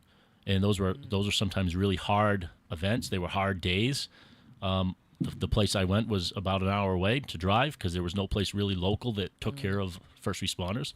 So for me, it was like a 3.5 or 4 hour process from my house to go do my thing and come back. And they were exhausting hours. Yeah. And then I would have to come back to work and pretend that I didn't just do that. And that went on for probably, 2.5 or 3 years until this event took our organization. And I said, well, I know that there's other people doing exactly what I'm doing, and none of us are talking about it. So I just decided that I would share my story with my crew, which was the first shift we came back after we had our suicide. And we came back, we shared the story, and it was really rewarding to me to say it, and it was rewarding to the guys to hear it. And then I talked with another member of the fire department who has a military background, and I said, hey, I know I have my story and you have yours, and we both knew we were kind of seeking some of the same help. So I said, well, why don't we share our story? Because what happened to our member that had retired really doesn't have to happen anymore. And I think there's a lot more people doing this. So it was a simplistic grassroots effort, just like the chief said. We put up a posting on the wall, and it was called For the Love of Brotherhood.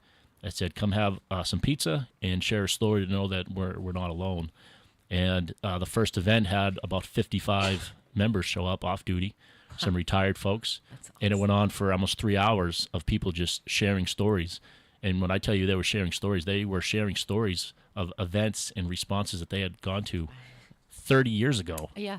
With detail that would, it makes the hair stand up on your back as you're talking about it. Yeah, like it happened an hour ago. So we wrapped up. It was like, it was getting to be like 10 o'clock.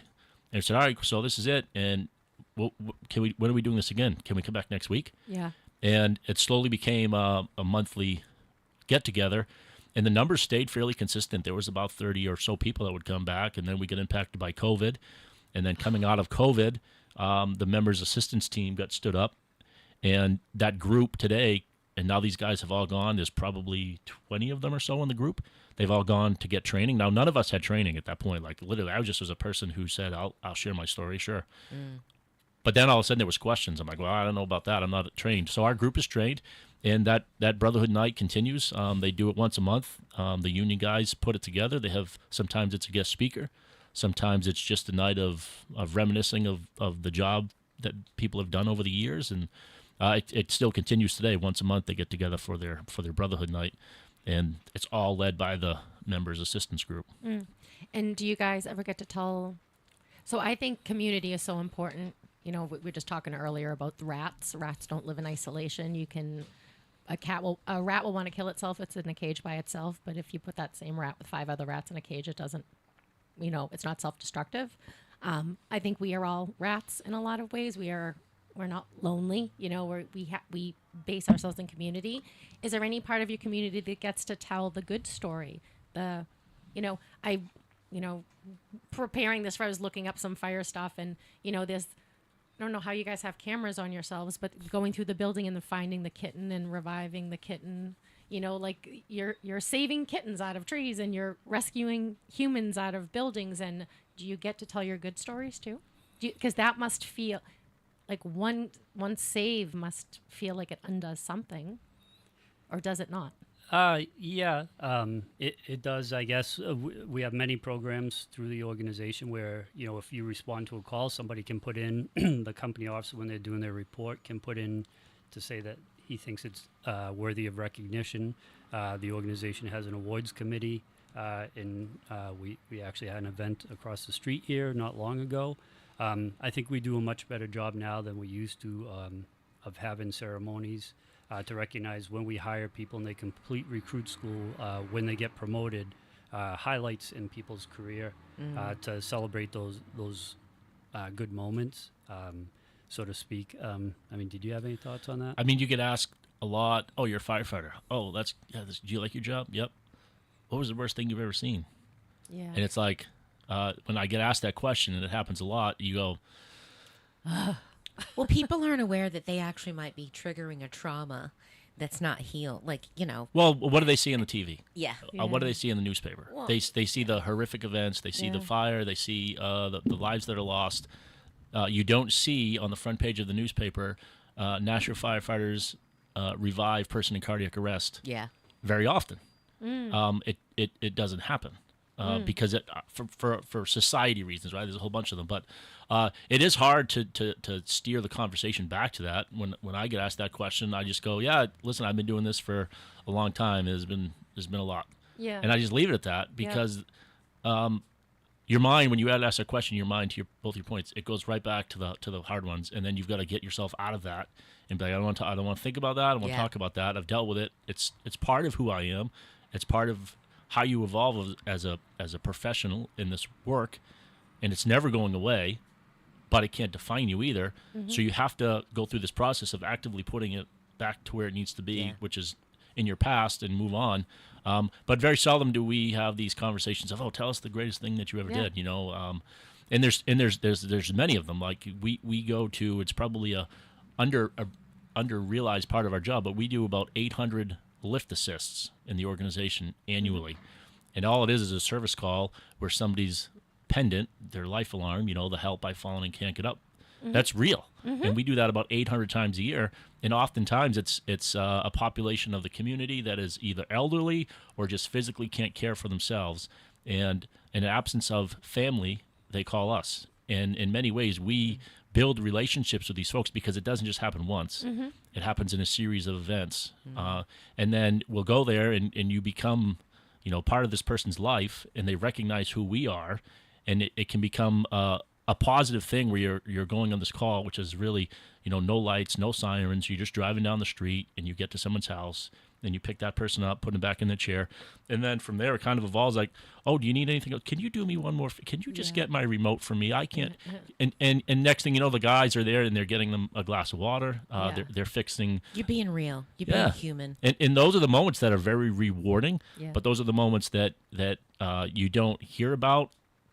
And they're the moments when people ask us those hard questions. You have to put them away, and you have to get your head to go back to those moments.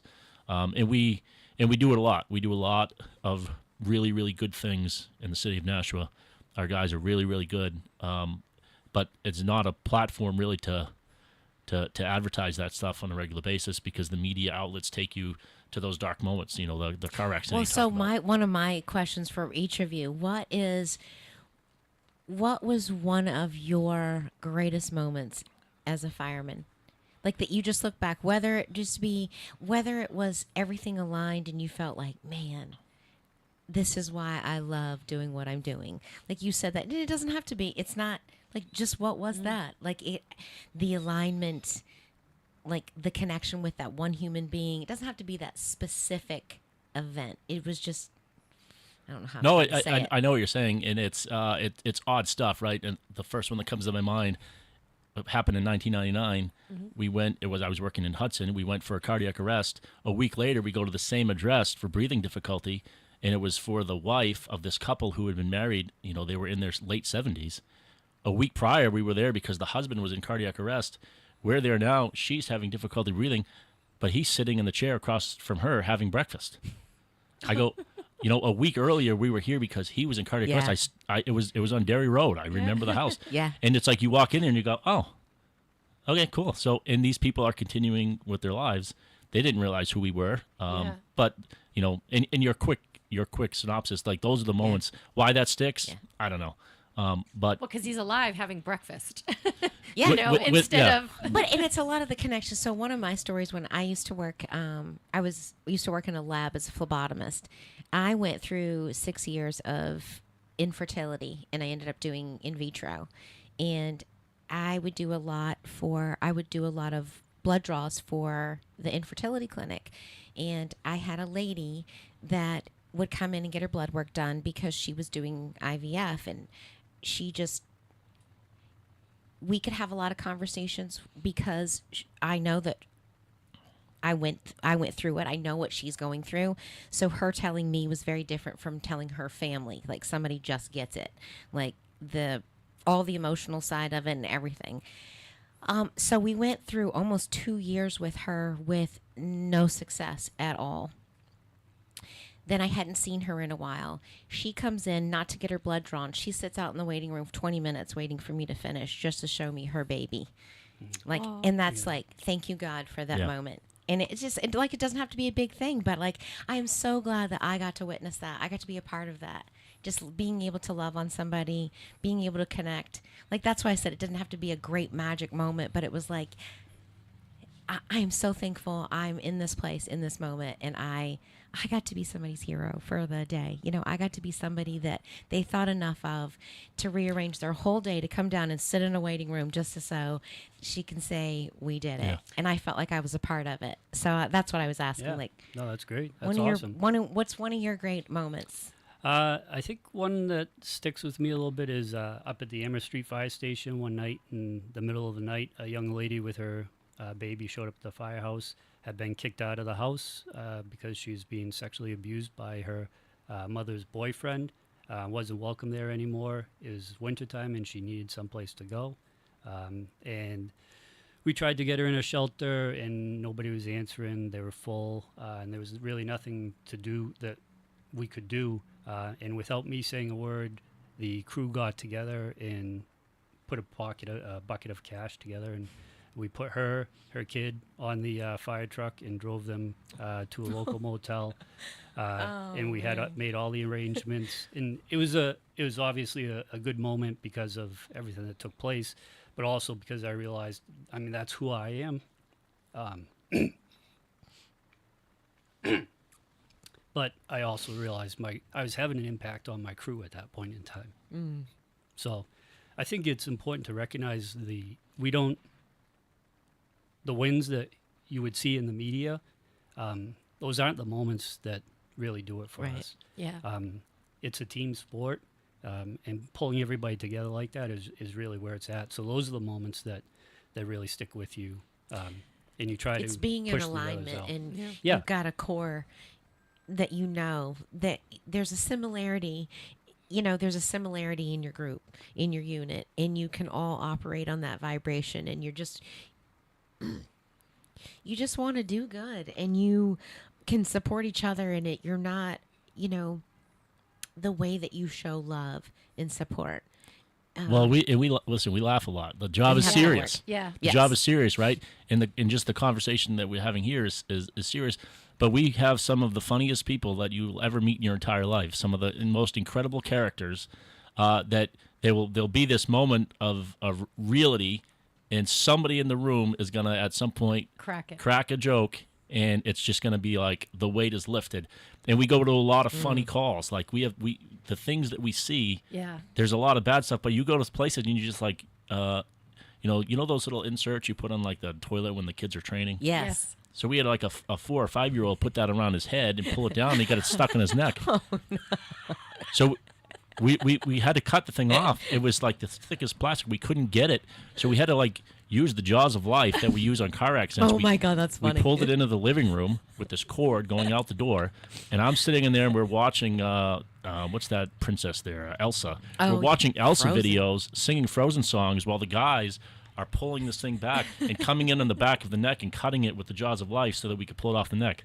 Like, you go, love it. what? Yeah. And then we have this moment of this opportunity to, when those sad things are going on, or those hard or heavy things, be like, yeah, but remember the kid that got the toilet stuck in his head? Yes. And then instantly you can be good and laugh. You know. Yes. So I have a funny story about the pressing that I've fallen and I can't get up. So we got it for my husband's grandmother, who was in her 90s, and she was still living alone, and she was walking and doing her own thing, and she went to the bank with it on, leaned up to sign something, and pressed the alert button.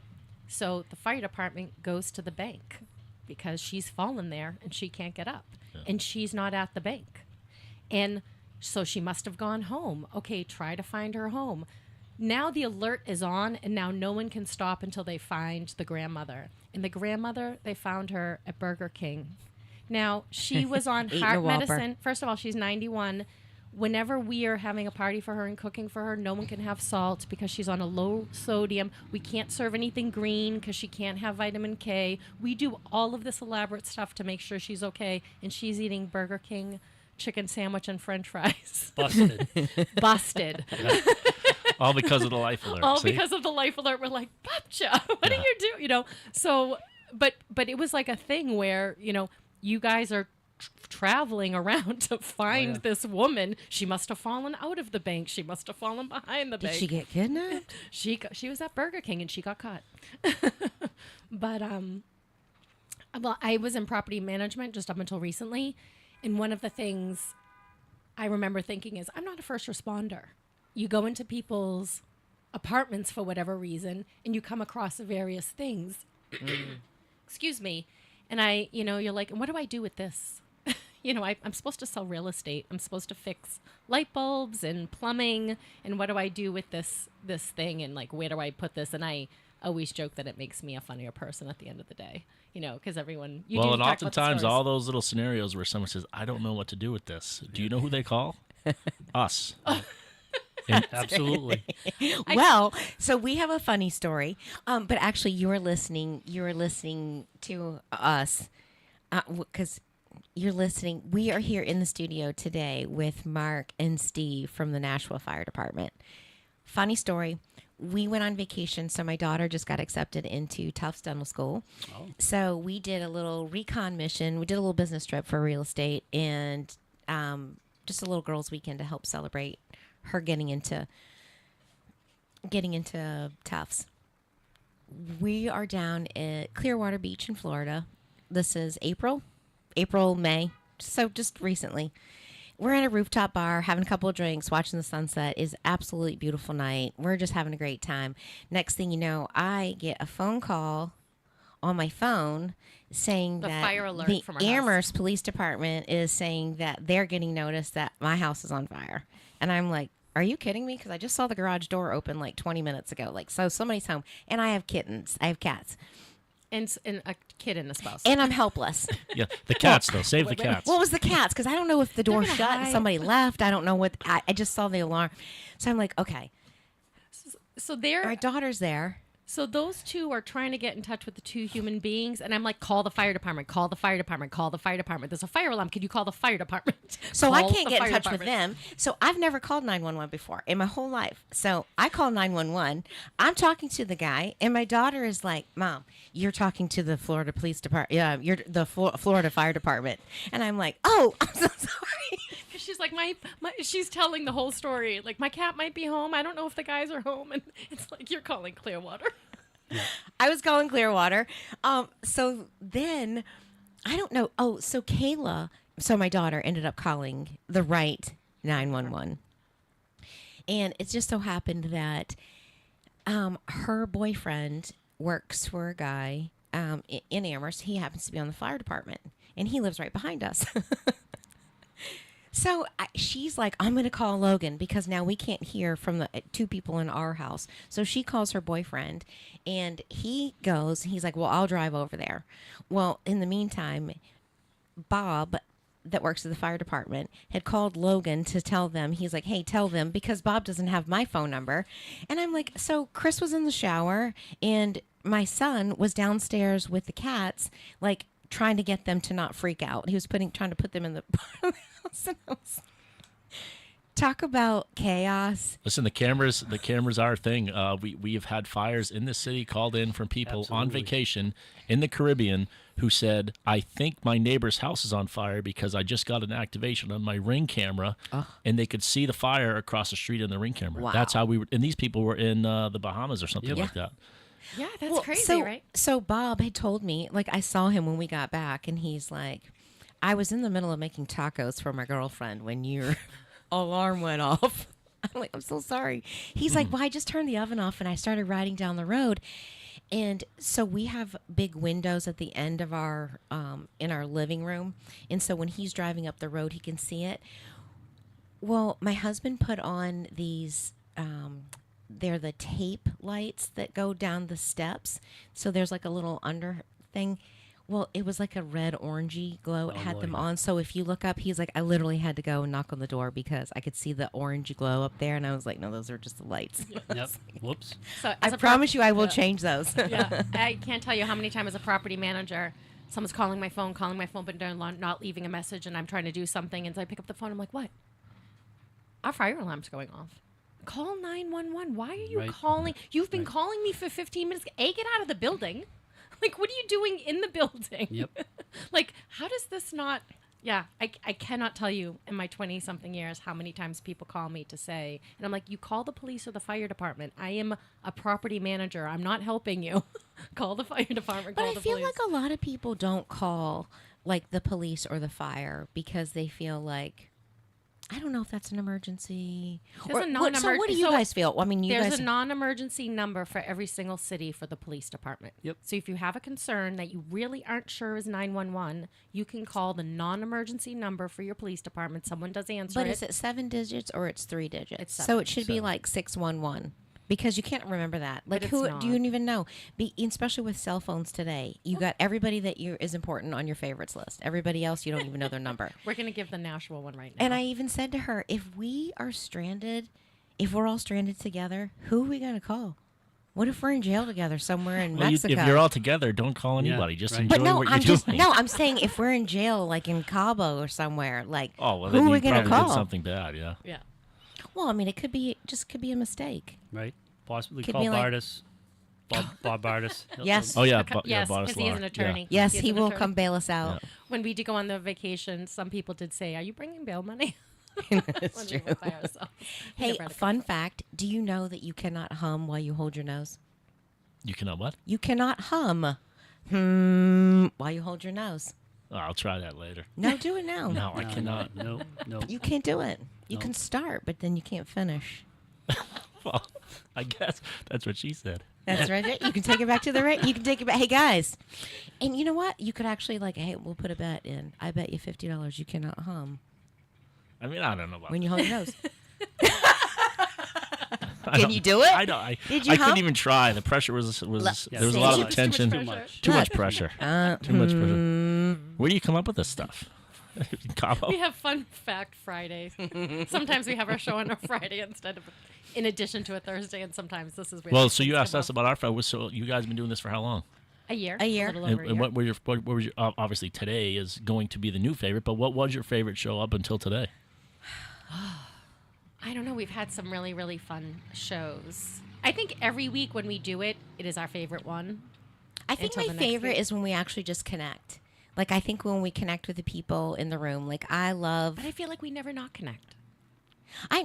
So we had a friend of ours, Nick, that came on. We talked about mindset and spiritual energy and shaman and all these things that, like, digging. It literally. Well, I have to choose my words, and so sometimes I feel under pressure with the microphone. You're doing great. Because I literally sat there and I felt so energized. Like I could have bounced all the way home. Like the energy in the room. We had the guest last week, Corey. He's writing a book. We both gave a testimonial about how you found God, and it's getting published. This guy in Hollywood has picked him up, and so just the conversation that we had, you forget you're in the station. You forget you have the microphone on, and That there's people listening. Right. and just connecting with like-minded people that have that same energy. Like that's my favorite show. So however it goes, and it's that good. makes me excited about life. Like what else? Who else can I meet? That's cool. Who else can we bless? Like who else? Let's grow. Let's all grow together. That's how I want to do it. And let's Well, the all conversation freaking- doesn't happen like it used to, right? Because I have a thing in my life where I don't put happy birthday on Facebook to anybody. Right. If I see it's somebody's birthday, if I don't have their number in my phone to message them or call them, I'm not wishing them happy birthday. Because we Really? just have the... Yeah, I'm a very complex person. See, I wanna just hear started about this this. because I would never do it, and now I No, just because you started see when it, it's I like noticed- boom, boom, boom. It's like you're not really putting any effort into it. You're hitting a button, and it says happy birthday. But you know what? I might be just hitting a button, but if that person's like this random person, what if well, they're going to get what if- 450 happy birthdays anyways. How do you know? What if they don't? You're going to see it. It's What gonna if be they true. what if you're the only person that says happy birthday to them? They're going to get a what text if you're the one? Well, it's true. or a call, and they're going to go, True. oh, I had enough connection with this person to send them a message outside of the Facebook platform to Yes. say happy birthday to them. Yes. People I know, people in my circle, people in my group, I will always send you a text message, or I won't do it on Facebook. That's if it's kind of- random people on I don't know, but you have 1,600 people on your Facebook. Right, so I you don't need to wish know all. You don't need to all wish of happy them. birthday to all of Yeah. them. So that's the thoughts and No, but prayers. it does help your algorithm if you're going to do it for marketing. Well, That's I another don't. conversation. I'm more of a LinkedIn guy. You're a LinkedIn guy. Yeah, I like the LinkedIn. Dude, I get like 8 emails a day, like LinkedIn. You got 5 profile views. I don't even know my login to LinkedIn, and I'm like, Oh, boy. I you should do should in this something over professional that. setting you guys have up here. LinkedIn's really like Facebook for adults. Well, who wants to be adults? Yeah. I haven't. I know my touched son's big on Facebook yet. Twitter, and I'm like, I don't even have Twitter. Twitter to me is the sewer.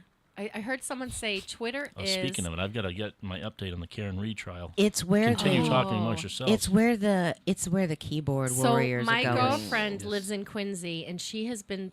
She said, "I don't know what I've done with my life before the Karen Reed trial." And she calls me and gives me updates, and she's like, "You're not following it." I'm like, "I'm not following it." So what happened? I Give me don't an know. update. I don't have to follow. Right now, we're in day 3 of the deliberations right now, so all we can see is the fans spinning in the courtroom because the jury is deliberating. But what do you think's going to happen? What do you think's going to happen? I hope they make a decision soon because, in the words of Tom Petty, waiting is the hardest part, and I'm really struggling with the waiting. So what do you think?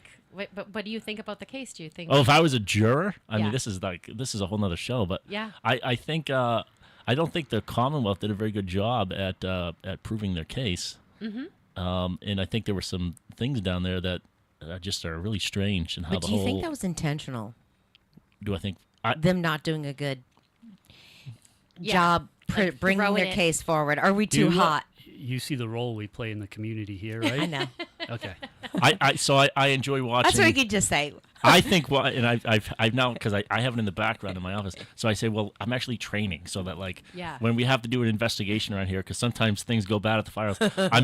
I now know what, if anything, did you see when you walked in the room? Yes. We have to be. We agreed a long time ago. No politics. No.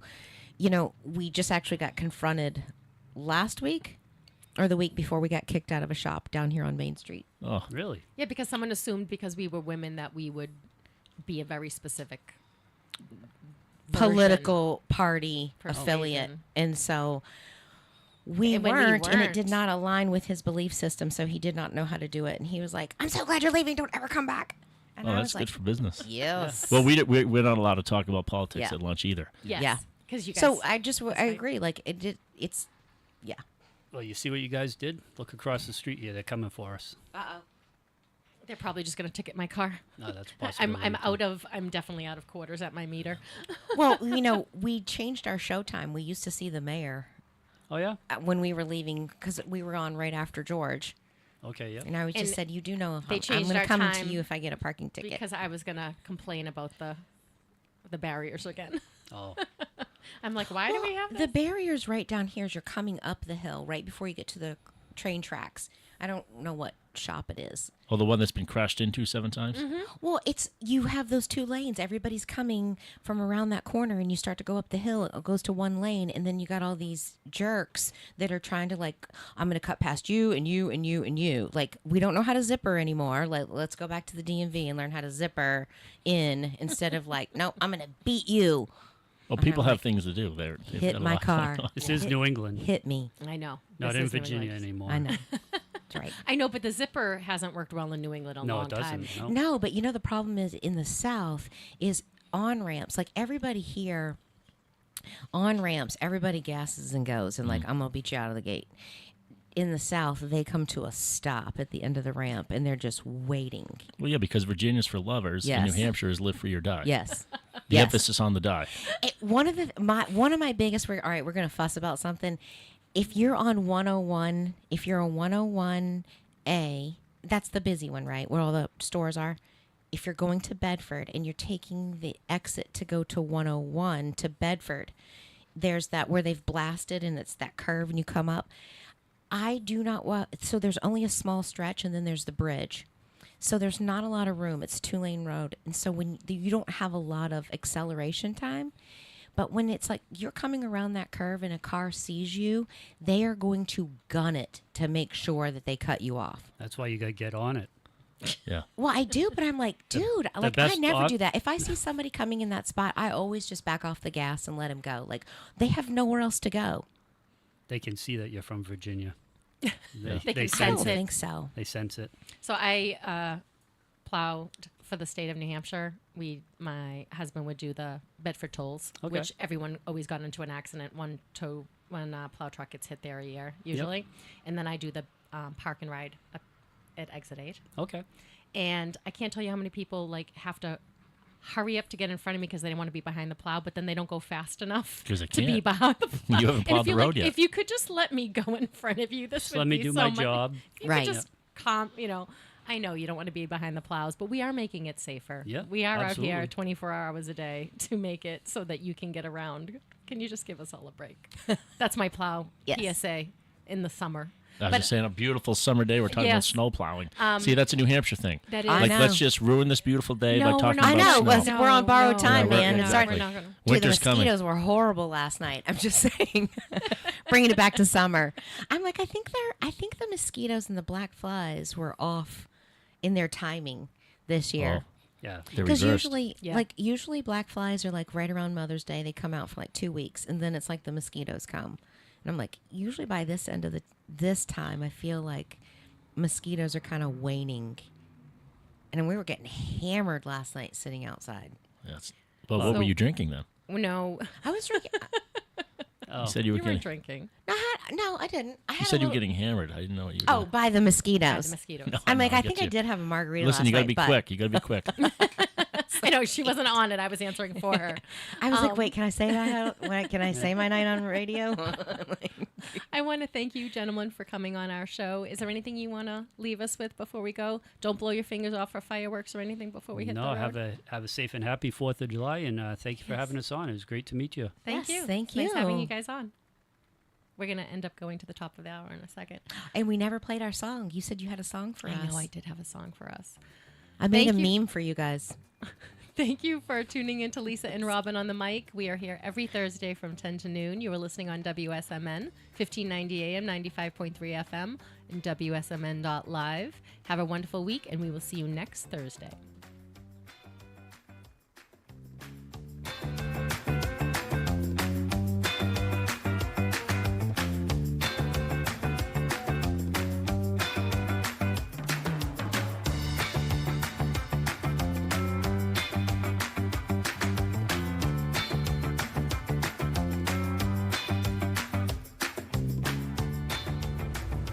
WSMN 1590, WSMN 95.3 FM Nashua. Listen, watch, and stream at WSMN.live.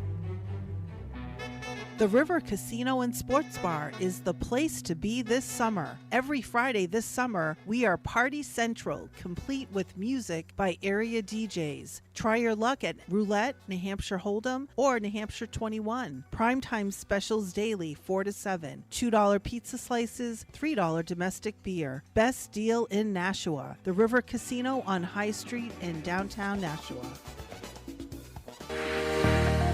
Hi, I'm Ben Biskovich, physical therapist from Heal Strong for Life. I believe the two most fascinating things in the world are the human brain and the human body. That's why I have a BS in psychology and a master's in physical therapy. The most important thing I have learned in the last 20 years of putting my hands on approximately 60,000 bodies is that muscle health is a key to pain-free functional mobility.